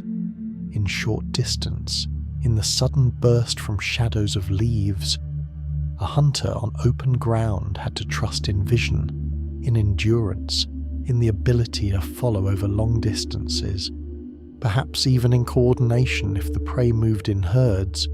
No new monsters appear here, only old strategies growing less fitted and other strategies quietly taking their place. To understand why precisely those traits would be preserved, one must look more deeply into the selective pressures slowly tightening around this colder world. When temperatures fall on a global scale, retaining warmth ceases to be a secondary advantage and becomes a basic condition for not losing too much energy to the environment. As Antarctic ice developed and the general climate cooled, cold seasons became more significant, longer, more sharply defined in the rhythms of many ecosystems. As forests retreated and vegetation changed, food sources lost the density they had possessed in the crowded world of the old forests. Food no longer existed within a layered three-dimensional structure, where a shift in height or a movement through a few curtains of leaves might reveal a new niche.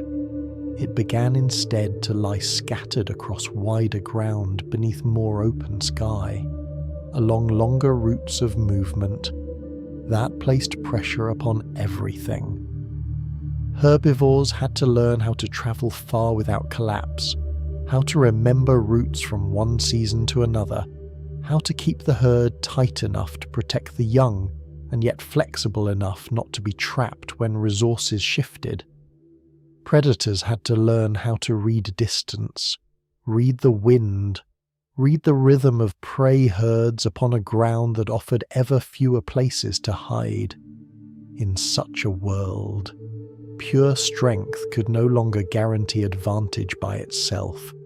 What mattered was alignment with the new conditions. Out of those pressures, certain adaptations became not merely useful but almost necessary. One may imagine that in feathered dinosaur lines, the covering of the body would grow thicker, more layered, more refined in structure, like a living map of heat constantly adjusting to season, latitude, and the cold wind blowing across open land. That would be no miracle of evolution, but a logical extension of a trait already linked to insulation.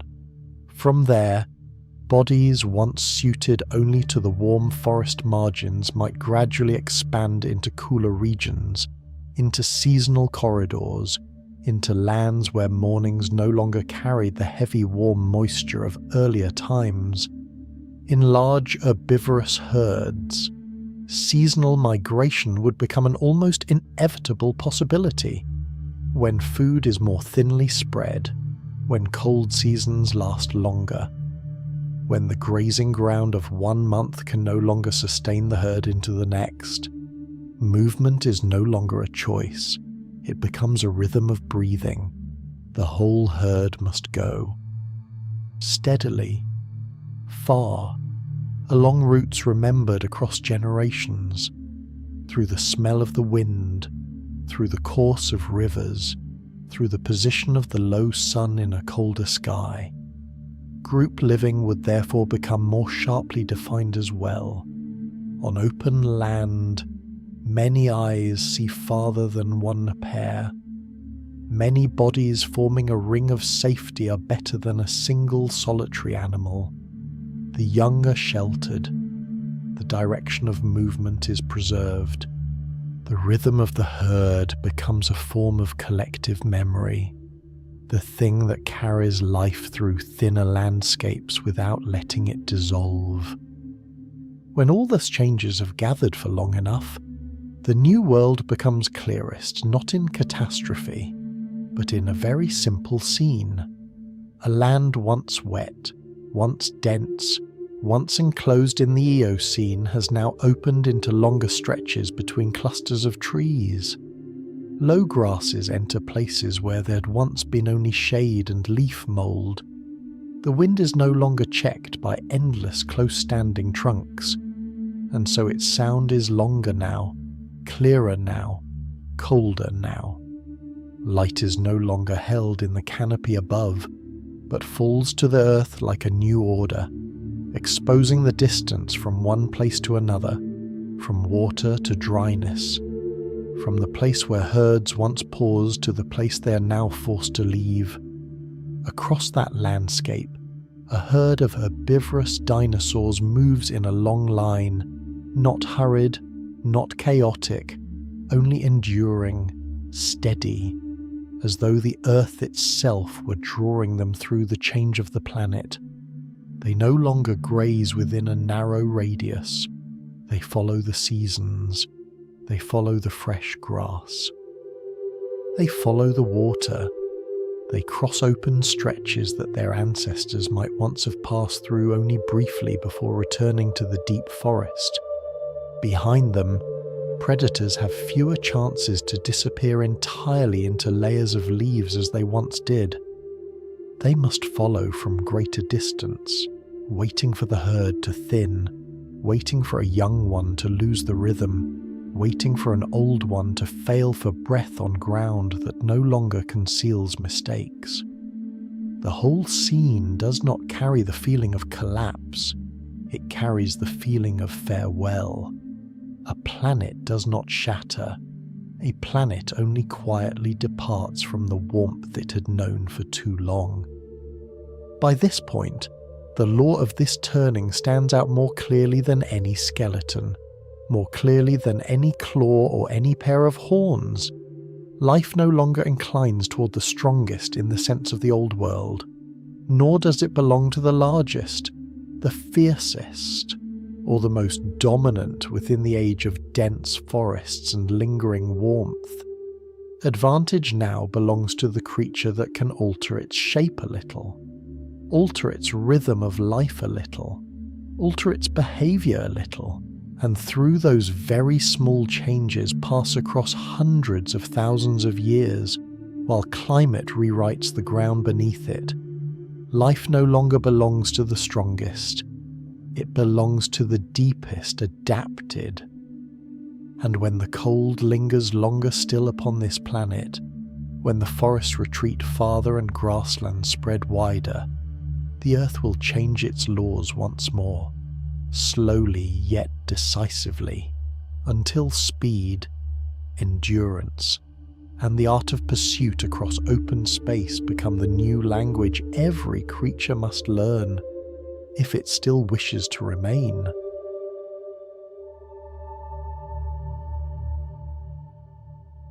From roughly 23 to 5.3 million years ago, Earth entered the Miocene, an age in which the ground itself quietly changed the rules of the game. In earlier epochs, life on land was still held within dense growth, humid forests, and transitional margins where shrubs and shadow still offered enough cover to hide the movement of a living body. But by the Miocene, that curtain had begun to withdraw. Across many continents, grasslands opened wider and wider, stretching toward the horizon like low green seas, while forests slowly retreated into places more sheltered, more humid, more wholly their own. The terrain became open, far-reaching, exposed. The distance of sight widened. Hiding places grew fewer. The earth no longer gathered creatures into its embrace with shade and thick layers of leaves as it once had. It began to place every species beneath the light. At first hearing, this may sound like no more than a change in vegetation, yet in truth it was more like the entire stage of evolution being moved into another kind of space. Once the forest was no longer the default setting of life on land, what rose in its place was not merely a new landscape, but a new kind of energy. Grass was not simply a plant shorter than trees. It was a different biological architecture, a different strategy, a different invitation offered to life itself. It spread over vast expanses, grew in continuous carpets, and endured grazing far better than many other plants because its growth points lay close to the ground, where teeth could not easily destroy them outright. A forest stripped bare might take a very long time to return. A grassland swept through could rise green again. There, grass became an engine of energy stretched across the earth, not tall, not majestic in the manner of ancient trees, but enduring, flexible, nearly inexhaustible to anything capable of drawing upon it. And yet grasslands were never an easy gift. They offered more, but demanded more as well. In such a world, there were no longer layered canopies in which a creature could vanish after only a few steps.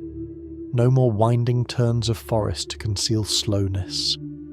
No more daylight darkness where a patient predator might lie still and wait for a prey animal's mistake. Where the land lay flatter and the horizon opened wider, every movement was seen sooner, every hesitation punished more swiftly, every weakness laid bare more clearly. Once the world had become so wide and so spare in shelter, herbivores that wished to endure could no longer live like dwellers of the old forests. In this imagined timeline, the most natural candidates to enter the age of grass were the herbivorous branches of Ornithischia, especially descendants emerging from hadrosaurs and the ornithopods closest to them. The reason lay not in some miraculous leap of evolution, but in foundations already laid long before.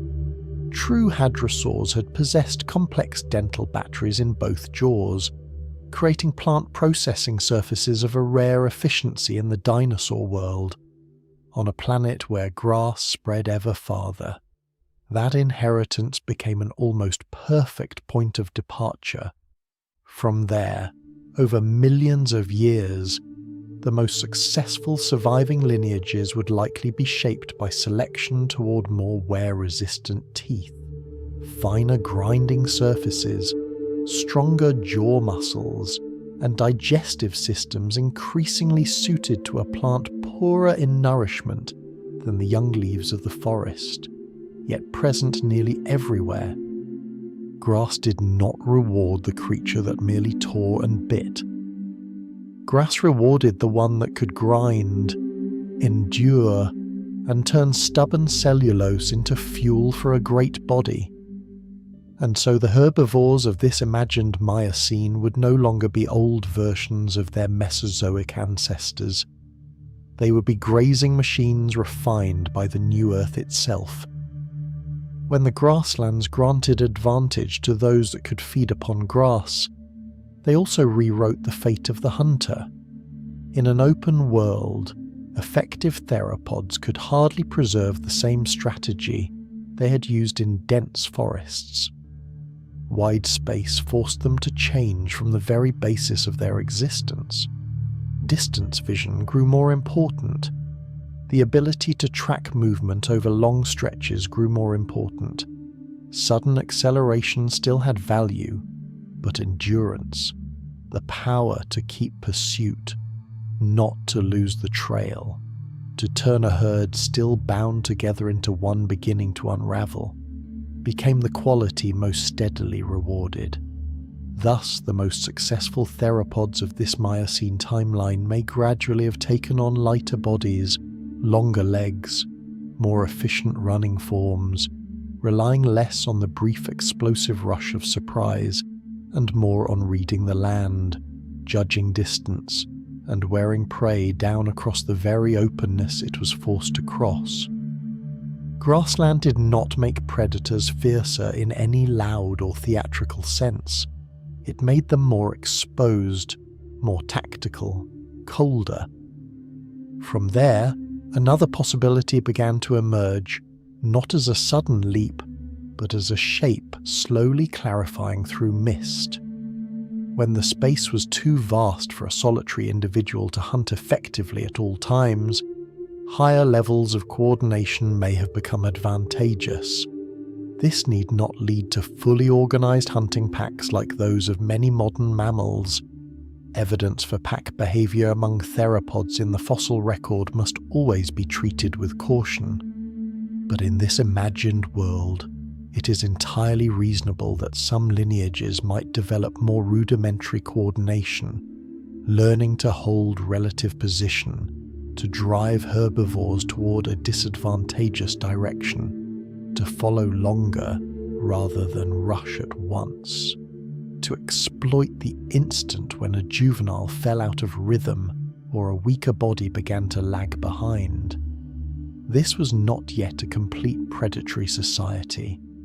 It was the first movement of something more intelligent than brute muscular force alone, a dim order, but one already taking shape.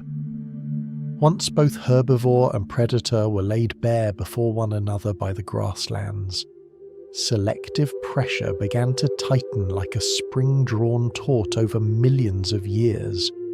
Open space demanded speed, it demanded vision, it demanded early reaction. For prey, the one that detected danger sooner lived longer.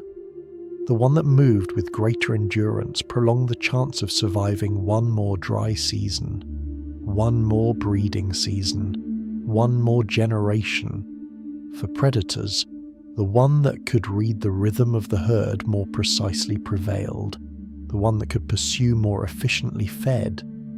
At the same time, grass continued to pose its own quiet challenge, forcing herbivores to optimize tooth, mouth, and gut in exchange for that vast source of energy. The race was not run only in the legs, it was run in the jaws, in the intestines, in the eyes, in the nerves, in the span between a signal perceived and a decision made. Under such pressure, certain new adaptations were no longer optional advantages. They became nearly compulsory conditions for continuing to belong to this world at all. Herds of herbivorous dinosaurs may have grown ever larger, not only for defense, but to make fuller use of the immense grassland spread before them. Their grinding dentitions may have grown more elaborate still, allowing that low and humble earth to nourish great bodies that still endured upon the planet.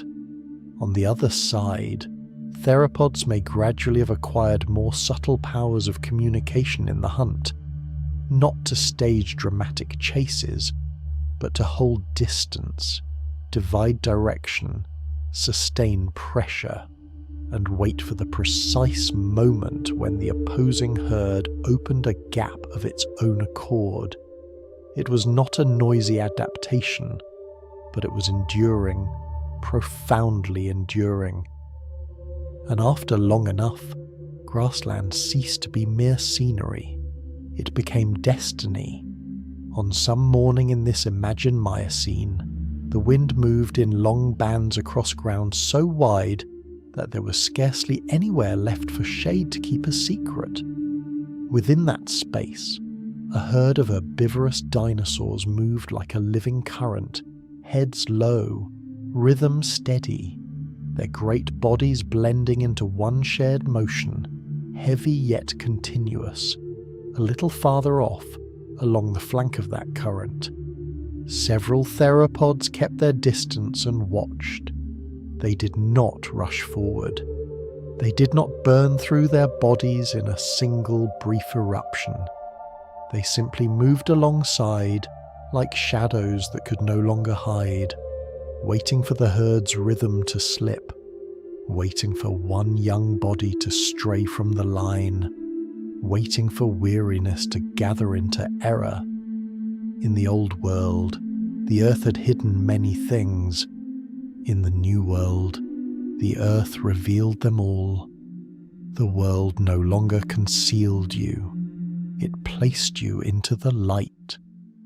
From there, another question slowly rose, as slowly as the movement of grass beneath the wind itself, if millions of years continue to reward better coordination. Farther sight, a longer power of calculation rather than mere explosive strength, then might another kind of intelligence be growing quietly upon those very plains, when the world became wide enough for creatures to see one another from far away, when life began to reward the ability to coordinate rather than strength alone. The path opening ahead became almost impossible to avoid if true intelligence were ever to arise in the world of dinosaurs. Would it follow the worn road of humankind, or blossom into a form entirely unlike our own?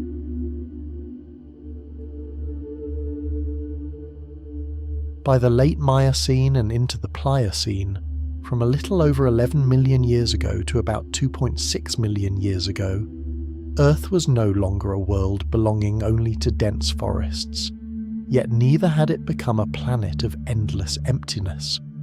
Grasslands had spread across many continents, lying in broad, bright bands beneath the low sun, while at their margins there still remained patches of scrub, corridors of open woodland and riverside groves that preserved shade, moisture, footprints, scent, and countless chances along with countless dangers. It was precisely this interwoven kind of landscape that made life harder to predict. For a body that was merely swift was not enough. One that was merely strong was not enough. One adorned only with beautiful colour was not enough either. To endure long in such a world, a creature had to remember where water lay when the dry season came, had to recognise which path would funnel prey into narrow ground, had to learn how to change its strategy when forest dissolved into grassy edge, and when grassy edge folded again into leaf shadow. There, selection no longer rewarded only sudden speed or momentary force. It began to favour memory, coordination, the ability to learn from failure, and a flexibility subtle enough to alter behaviour with each kind of terrain, each season of the year, each distance between tree and grass. From such a setting, the question of intelligence no longer appeared as a vision of fantasy, but as a very slow, very natural line of reasoning growing directly out of the logic of ecology and time. If evolution continued long enough, would intelligence rise or not? That question becomes credible only when it is placed in the right way, not whether dinosaurs would become human, for that is already the wrong question from the beginning, as though every path of life must in the end flow toward the same silhouette. What may be asked, more carefully, is whether in a world where smaller dinosaur lineages survived, competed, and learned to endure an environment of growing complexity, there might emerge higher forms of information processing, subtler behaviours, more flexible strategies. The science of dinosaur brains always forces us to move slowly here.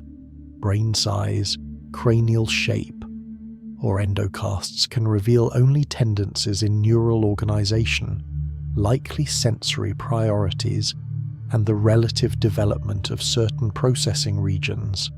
They do not allow a leap straight to the conclusion that a species possess symbolic thought, complex language, or reflective consciousness like that of humans. This caution does not impoverish the question, it deepens it. For what is sought here is not an absolute declaration, but signs that some of the foundational conditions of complex intelligence may have begun to be laid down very early in small, swift, feathered bodies running between the edge of grass and the shadow of trees. Among such dinosaur lineages, Maniraptora is the most plausible candidate to enter this region of speculation. This is the group that includes birds and near relatives such as dromaeosaurs and troodontids, creatures far more flexible in body than the old image of lumbering dinosaurs ever allowed.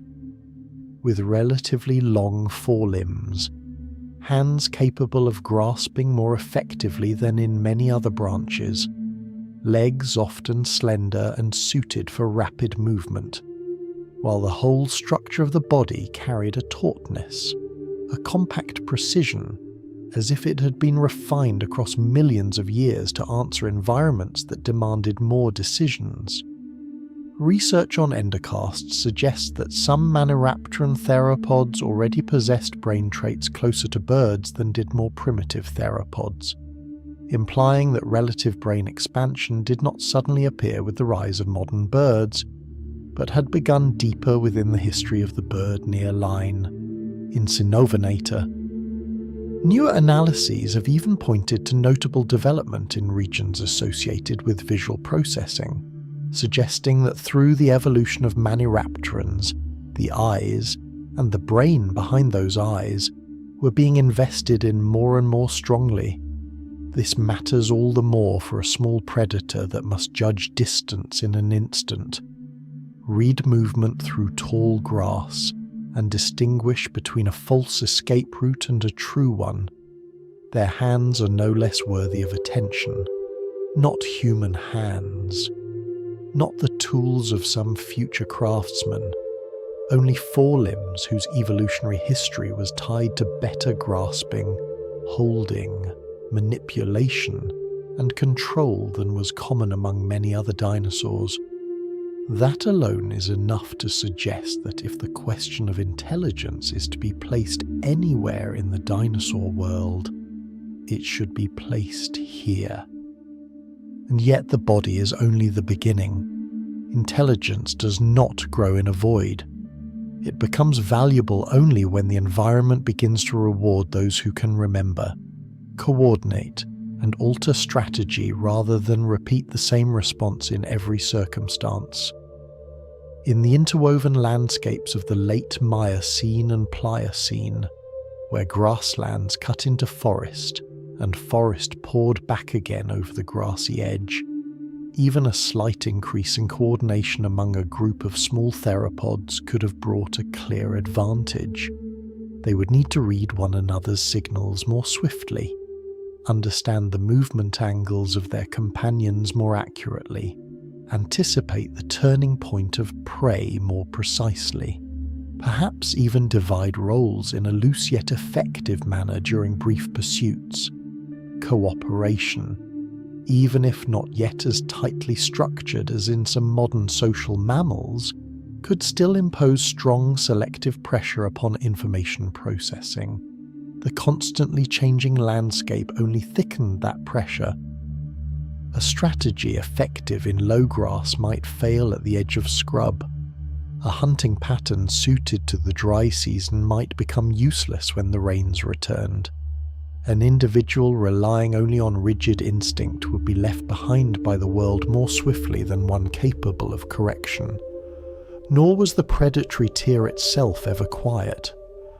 When many branches of small theropods shared the same prey base, advantage lay not only in tooth or claw, but in timing, signalling, trace reading, and the ability to decide correctly in situations changing too quickly for pure instinct to keep pace.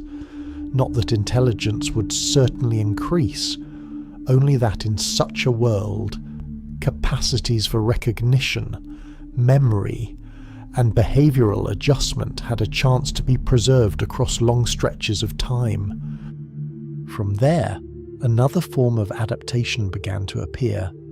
Not radiant like science fiction, not loud like civilization, only a survival intelligence, a kind of cunning grown out of pressure rather than ambition. Those small theropods may gradually have expanded their ability to communicate through short sounds, body posture, head movement, feather display, or flashes of colour visible only in the right light and at the right distance.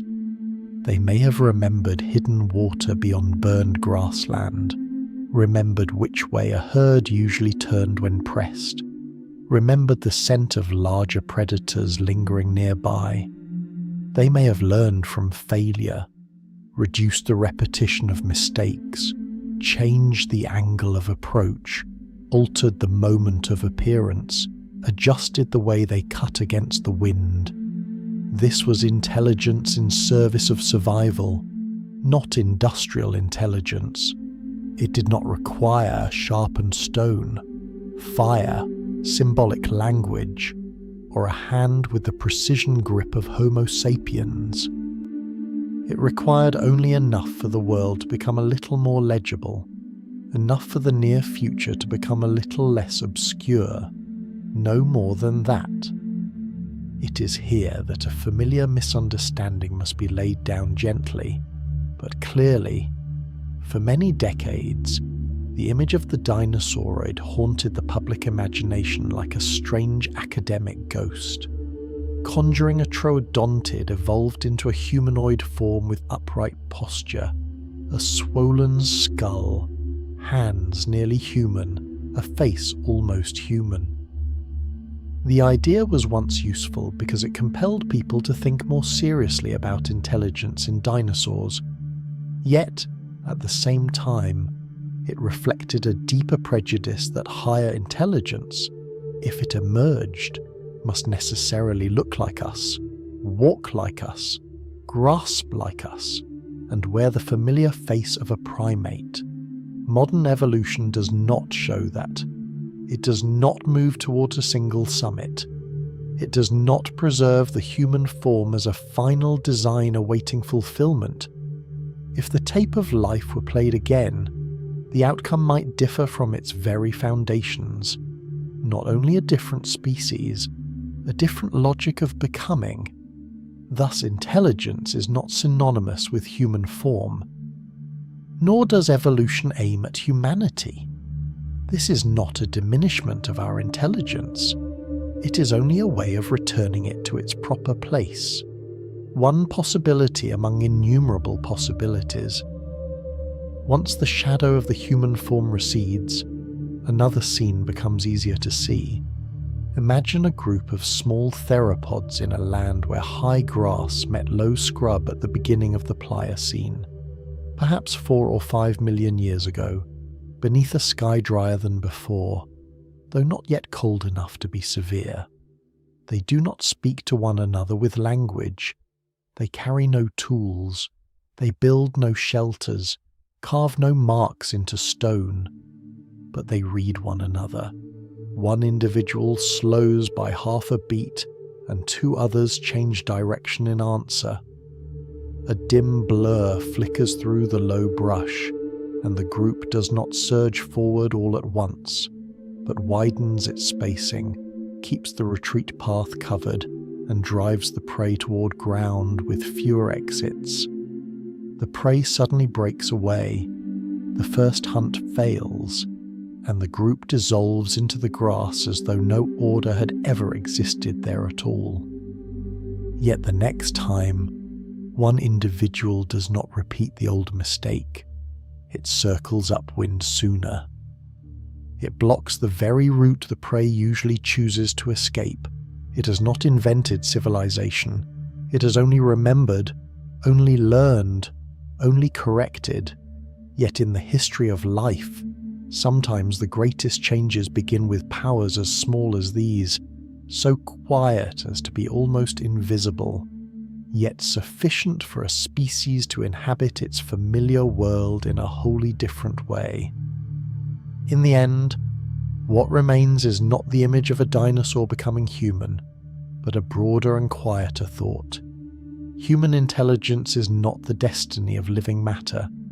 It is only one branch that happened, one possibility that took form. A larger brain does not by itself give rise to the hand of the craftsman.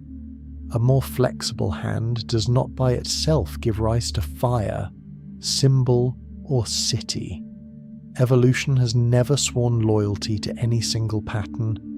It only experiments with patience, preserves what fits the moment, and then moves silently onward. Therefore, in a world where dinosaurs did not go extinct, if a higher form of intelligence were truly being conceived across tens of millions of years, It would likely be smaller than our imagination expects, more discreet, less human, and yet far more real. And while the question of intelligence still trembled faintly across the surface of the grass and beneath the thin canopies of the late Pliocene, Earth was already preparing to change the rules once more, for ahead lay no longer the test of memory or coordination alone, but of long, cold, distant migration and bodies large enough to carry winter through the bones of their own flesh. Around 2.6 million years ago, the Earth entered the Pleistocene, an age defined not by a single winter, but by the recurring return of cold on a planetary scale, as glacial and interglacial periods followed one another like the slow, heavy, deep breathing of the world itself. There were spans when temperatures fell for tens of thousands of years, when ice spread down from the higher latitudes and tightened its pale, silent order over the temperate lands. There were shorter intervals of relative warmth when the ground softened for a time, when the grasses returned for a while, when life loosened, briefly, from the grip of frost. Then the cold came back. Again and again it returned, until around 800,000 years ago, when the longer rhythm of the ice ages became more pronounced, with severe cold phases stretching toward 100,000 years, broken only by far shorter, gentler interludes, forcing the whole living world not merely to endure the cold, but to learn how to exist within a planet that never held still, that was always shifting, always swaying, always reminding every creature upon it that no state was ever permanent. Across many lands that had once known greater warmth, ice returned in cycles. Cold winds ran long over open plains, and the landscape grew barer, brighter, stiller, as though the world had been stripped of its lushness to reveal the harsh skeleton underneath. The Pleistocene was not only ice. The Pleistocene was an era in which ice compelled every ecosystem to live by the rising and falling rhythm of climate over spans longer than the memory of any single species. Within that rhythm, the world did not become a fixed desert of ice. It shifted, it drew inward, then opened again. It cooled, then softened for a while, then grew cold once more. In many places, tundra spread beneath low and colourless skies, and cold grasslands widened into dry, hard, wind-ridden country, where the growing season was so brief that every living shoot had to hurry the moment the soil softened enough to sustain it. In warmer intervals, the ice withdrew, uncovering the ground for plants to return, for herds to move, for old pathways of life to be briefly rejoined before the next cold cycle closed again. That change itself was the deepest mark of the Pleistocene. Not ice standing still, but ice advancing and retreating. Not creatures remaining where they were, but creatures following the climate. Not ecological boundaries held fast, but drifting like lines of ink blurred by water across an ancient map.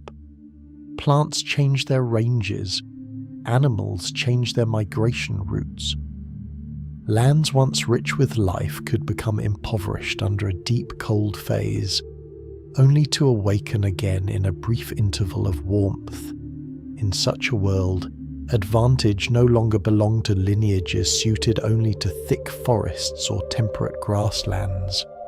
It began to favour bodies that could keep their heat, travel far, endure hunger, and wait.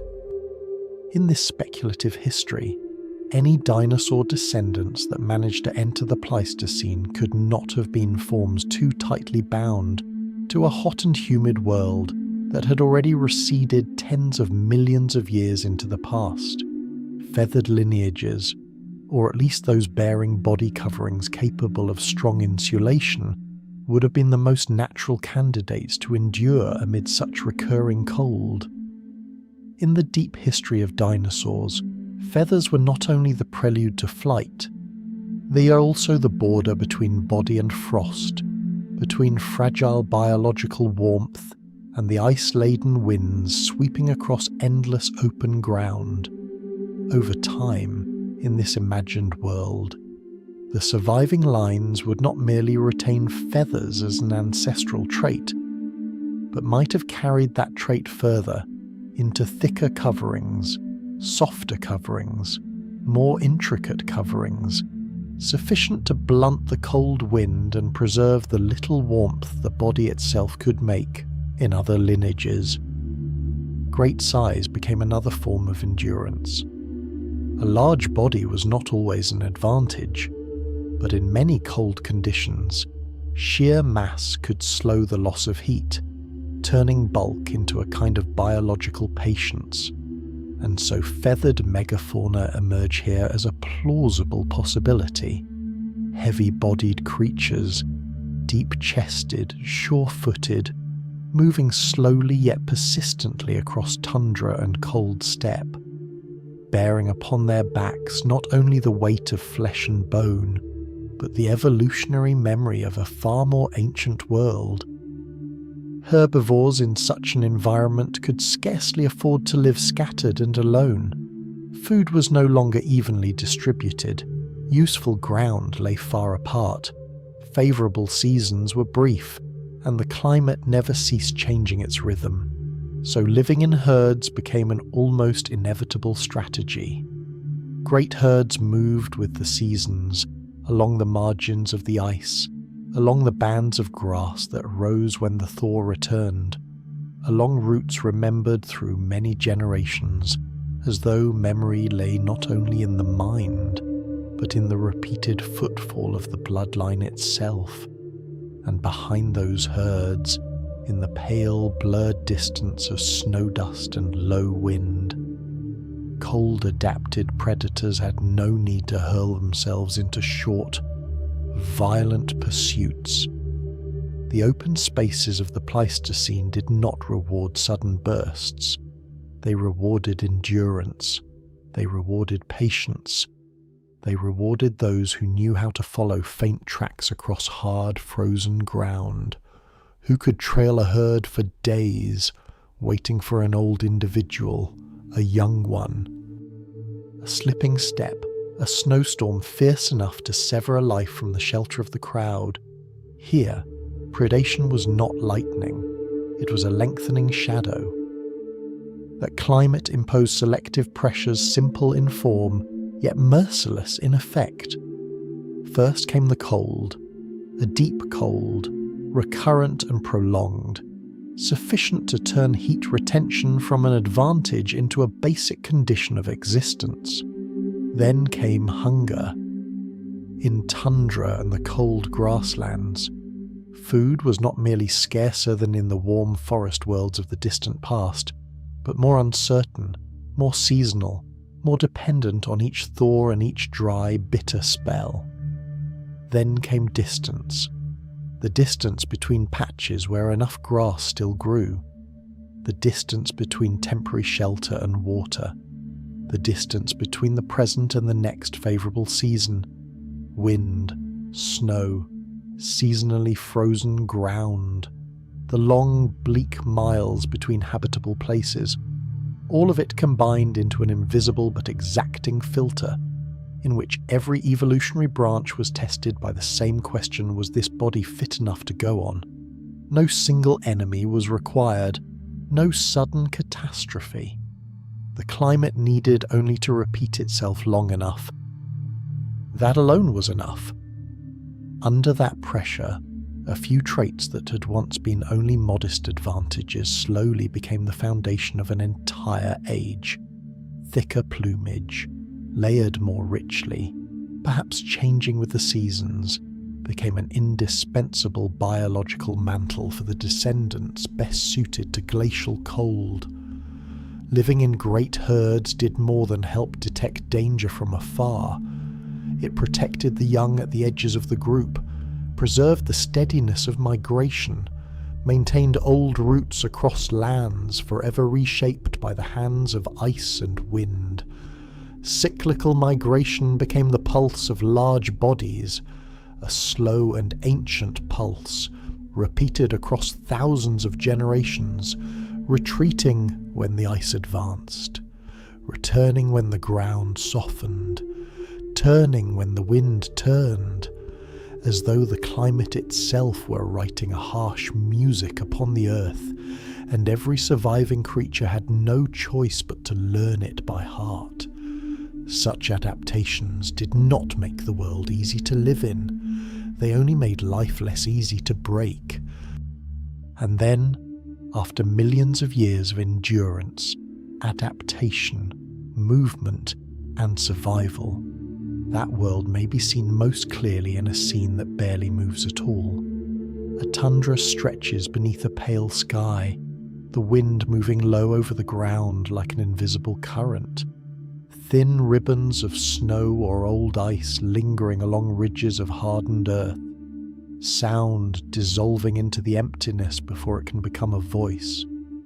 In the middle of that wide and luminous expanse, a herd of gigantic herbivorous dinosaurs moves slowly across the cold plain, not in chaos, not in haste, but as a single procession of heavy and enduring bodies advancing step by step through a land that feels almost endless.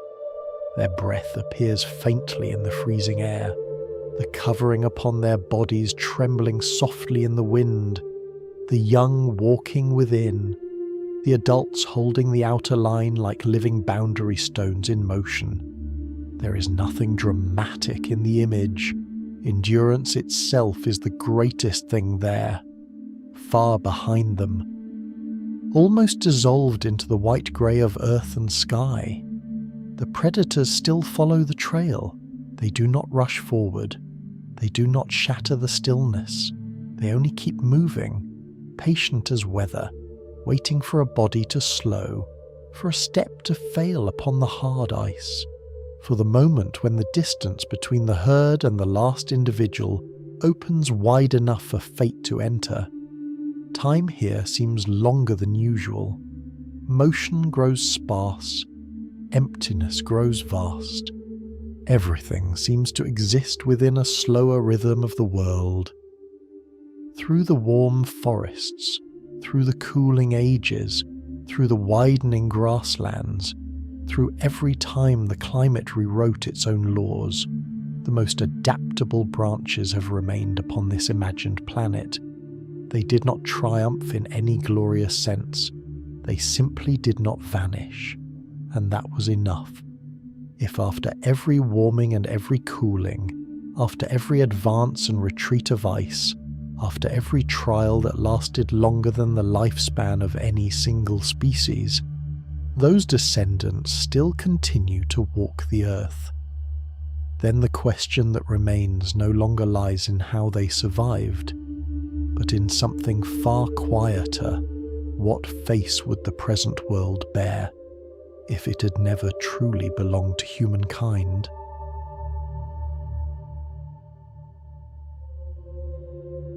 This is the present, no longer buried in the remote stone layers of the Jurassic or the Cretaceous, no longer a marker sunk beneath tens of millions of years of sediment, but the Earth of our own time, with its familiar coastlines, its mountain ranges still lifting themselves beneath the familiar sky, its deserts still breathing out heat at noon, its forests still gathering darkness beneath their leaves, its oceans still moving along currents shaped long ago, with only one difference, and that difference reaches the root of everything humankind never appeared.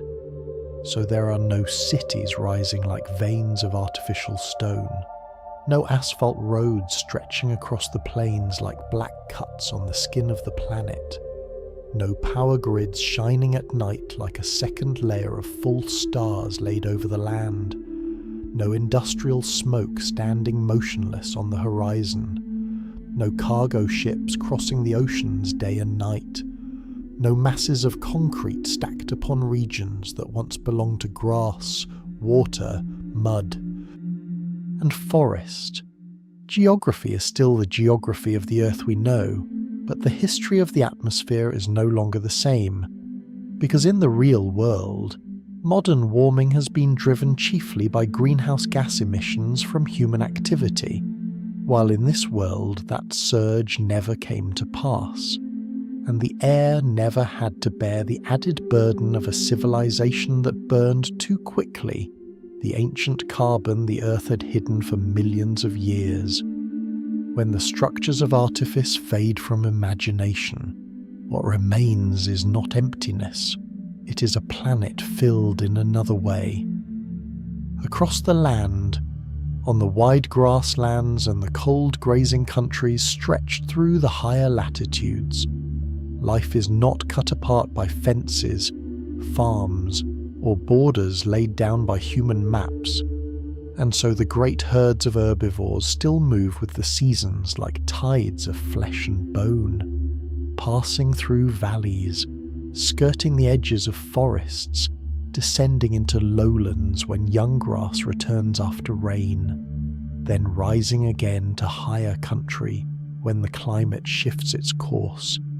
They do not only feed, they open the ground, keep wide spaces from being swallowed entirely by trees, grind vegetation into new humus, carry seeds far away in their footsteps and their dung, and write the shape of the landscape through the simple force of their needs. Within the forests, the picture is denser, more enclosed, more intricate still, because innumerable small niches have never been wholly seized by a clever branch of primates. Feathered theropods thread their way through the lower boughs. Small and swift predators keep the rhythm in the leaf litter. Tiny mammals endure along the edges of light, not gone, yet never stepping forward to command the stage, so that the whole community functions like a woven network so dense that every small change is absorbed, adjusted, balanced by countless other interactions. The sky, too, does not belong to birds alone. In the higher streams of wind, pterosaurs, descendants of an ancient flying archosaur lineage, are still there, spanning thermal columns, wheeling over the coasts, gliding above the shallows, sharing the air with birds through a quiet partition shaped by size, by flight style, by hunting method, by ecological height. A crowded sky, yet not a chaotic one. A sky divided by evolution, not by aircraft. Far offshore, the sea is free from the two strongest pressures of the present age. There is no industrial fishing sweeping over the surface like a vast invisible net. And no millions of tons of plastic flowing out from land to lodge in currents, in the bellies of living creatures, in shore sands, in the dark layers of water. That does not make the sea a perfect paradise. Waters still shift in temperature, still pass through localized changes in acidity by natural means. Currents still turn regions rich or poor in nutrients. Climate still trembles through rhythms both long and short. Species still compete, pursue, diminish, and recover. But that sea no longer bears the imprint of plastic, of fishing fleets, of a global economy that treats the ocean as an inexhaustible storehouse. The planet appears more complete at precisely that point, not empty at all, only different. In such a world, the great dinosaur lineages remain the quiet pillars of the biosphere. Giant herbivores serve as ancient ecological engineers never replaced, pruning vegetation, holding open the grasslands, forcing certain forests to recede, then allowing others to recover after they move on with the season. They do not merely belong to the landscape. They shape it, great predators, too, are present not as simple emblems of violence, but as necessary links within a far subtler web, where prey are not permitted to increase without end, where populations are held in a state of fluctuation without collapse, where the death of one individual becomes the condition by which a wider order continues. In the lower layers of the evolutionary story, smaller theropods with more complex brains, better spatial memory, social signaling, and the ability to learn behavior from one another still endure as a sharp and flexible branch of life. They know how to cooperate. They know how to remember. They know how to adapt. But survival intelligence does not automatically lead to agriculture, cities, or metallurgy. Often, the cunning of evolution is only enough to survive one more winter, to choose the right nesting ground, to recognize the right call in the deep forest, to find water again in a year of harsh drought. Not every road of awareness leads to civilization. Some lead only to fitness, and that is enough. Even without humankind, this planet does not stand still like a framed image. Climate continues to shift under the long rhythms of the Earth, through ocean, ice, mountain, orbit, cloud, and carbon cycling through soil, water, and living flesh. The difference is that there is no abrupt force driven by industrial emissions, no greenhouse layers rising sharply within a span far too short for the biosphere's own rhythms of adjustment. Species still compete for every ecological niche, every food source, every breeding ground, every interval of light and shadow in the day. A balanced world is not an unmoving world. It is a world always changing without dropping the structure of itself. Each population rises, then slows. Each forest opens, then closes. Each predator lineage moves a step forward, then is checked by the scarcity of prey. There is no industrial hunting, no global deforestation, no fossil carbon dragged up from the depths to spread heat through the air. No web of plastic stretching from cities to the deep sea, no fleets working like a gigantic digestive organ of civilization. Natural selection is still at work. It simply no longer has to contend with the factory. And so, after tens of millions of years uninterrupted by a human-made restructuring, the global ecosystem may have reached a deeper form of dynamic balance, where everything still moves, yet little is pushed toward the brink of simultaneous collapse. Dinosaur lineages are no longer merely elongated versions of their ancestors, but have radiated into innumerable finer, narrower, better fitted forms, each suited to a particular environment, a particular climate, a particular kind of vegetation, a particular pattern of hunting or evasion. Some belong to cold grasslands, some fit the flooded forest, some live in the branches, some hunt the open ground, some browse young leaves, some turn through wet litter in search of what the naked eye can scarcely see. Evolution, when it is not reset and not interrupted by a global industrial civilization, has immense time to do what it has always done, most patiently fill the world with small differences, then preserve the differences most precisely fitted to each passing moment of the environment. Then morning comes over a wide grassland, where the light moves through mist so slowly that one might think time itself could be seen flowing between the stems. A herd of large herbivores moves as one measured body, not halted by highways, not forced aside by fences, not scattering before machinery, but quietly following the old logic of season, grass, water, and memory carried through behavior from one generation into the next, Beneath their feet, the ground keeps the oldest sounds, the brushing of grass against grass, the yielding of soft mud, the heavy and steady breath, the wind gliding across the fine covering along the backs of some younger individuals. There is no engine breaking the distance, no power line cutting the horizon, no pale column of smoke hanging above the morning. There is no sign that a species ever existed that turned the whole planet into an instrument for its own need.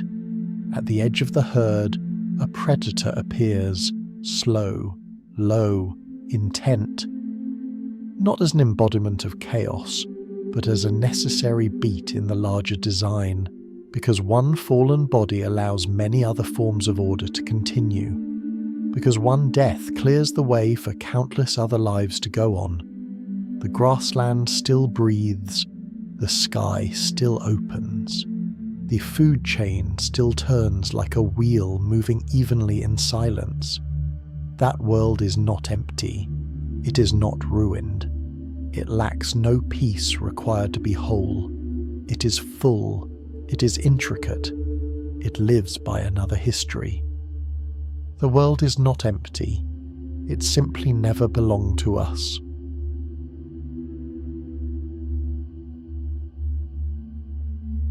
Around 66 million years ago, in the region now known as the Yucatan Peninsula, an asteroid tens of kilometers wide tore through the atmosphere and struck the surface of the Earth, releasing an amount of energy far beyond anything life had ever endured, enough to shake the oceans, set the sky ablaze, and cloak the planet in a veil of fine dust so thick that sunlight would take years to return, drawing temperatures downward, drawing photosynthesis into collapse, drawing with it the food chains that had endured for millions of years, until they fell almost all at once, and in a span so brief it resists the scale of human understanding, roughly 75% of life disappeared, leaving behind a world no longer ruled by its familiar giants, no longer marked by the heavy steps of dinosaurs upon the land, only vast spaces waiting to be filled, like a forest after a great fire, where everything seems ended, and yet something else is already beginning. If one were to stop at that moment, all that would remain is catastrophe, a collision, an ending shaped by destruction. But when seen more deeply, beyond the ash and beyond the numbers, a question begins to take form, slowly, almost without sound, as though it had always been there and only now revealed itself. A question that does not turn toward the past in the usual way, but toward the existence of the present itself, asking why anything exists at all, why there are beings who can think, who can ask, instead of a world entirely silent, without awareness, without observation, without meaning. This question is not a question of origins in any simple sense. It does not end with tracing ancestry or mapping evolutionary steps, but reaches toward a deeper layer, where physics is no longer sufficient, where biology is no longer the only language. For what is being asked is not where we come from, but why we are here at all, when so many other possibilities could have led to a world without us. And that question, when seen clearly, is not a question of experimental science, but of historical probability, of sequences of events linked together, where each link could shift, even slightly, and with only the smallest deviation, the entire story might unfold differently. To accept this is to see evolution not as a journey with a destination, not as a path drawn toward humanity, but as a process without intention, where variation arises without design, where natural selection merely preserves what happens to fit the conditions of a given moment, With no preference for any species, no design, no purpose, only the continual interaction between life and environment, and within that vast unfolding, more than 99% of all species that have ever existed have vanished. Not because they were lesser in any absolute sense, but because circumstances changed and they no longer fit, leaving behind a few branches that endured, not because they were chosen, but because they happened, by chance, to belong to that moment. The asteroid did strike the Earth in the history we know, yet its trajectory, though governed by strict physical laws, still carried within it small uncertainties, minute deviations almost impossible to notice, and had there been only a slight change in its angle of approach, in its point of impact, in where it met the surface, the outcome might have been different. Perhaps a collision in deeper ocean, where the vaporized material would not have veiled the atmosphere so completely. Perhaps an event still violent, yet insufficient to bring about a prolonged impact winter. And in such a world, global extinction might not have unfolded as it did. Dinosaurs might have continued across many regions. Food webs might have faltered but not collapsed, and in such a world, the small mammals would never have found the ecological space required to expand, never have stepped into the daylight, never have been given the conditions to evolve into more complex forms of life. In that world, humanity may never have come to be. This is not merely an imagined hypothesis, but arises from a deeper principle within evolutionary biology, one that reveals that the outcome of history is not inevitable, but contingent upon the sequence of events that precede it, a concept known as the contingency of history, where each event, whether vast or subtle, reshapes the entire evolutionary tree, where a species that survives instead of vanishing may claim empty niches and unfold into entirely different forms, where evolution is not a straight line toward a goal, but a branching network of possibilities, opening in many directions, then closing according to circumstance. Life does not unfold because it must. It unfolds because it happened to unfold that way. This becomes clearer when one looks at the role of mammals before and after that event, when, before the impact, they existed as small, hidden creatures, largely nocturnal, avoiding the dominance of dinosaurs across land and daylight, confined to narrow ecological spaces, not from lack of capacity, but from lack of room to expand.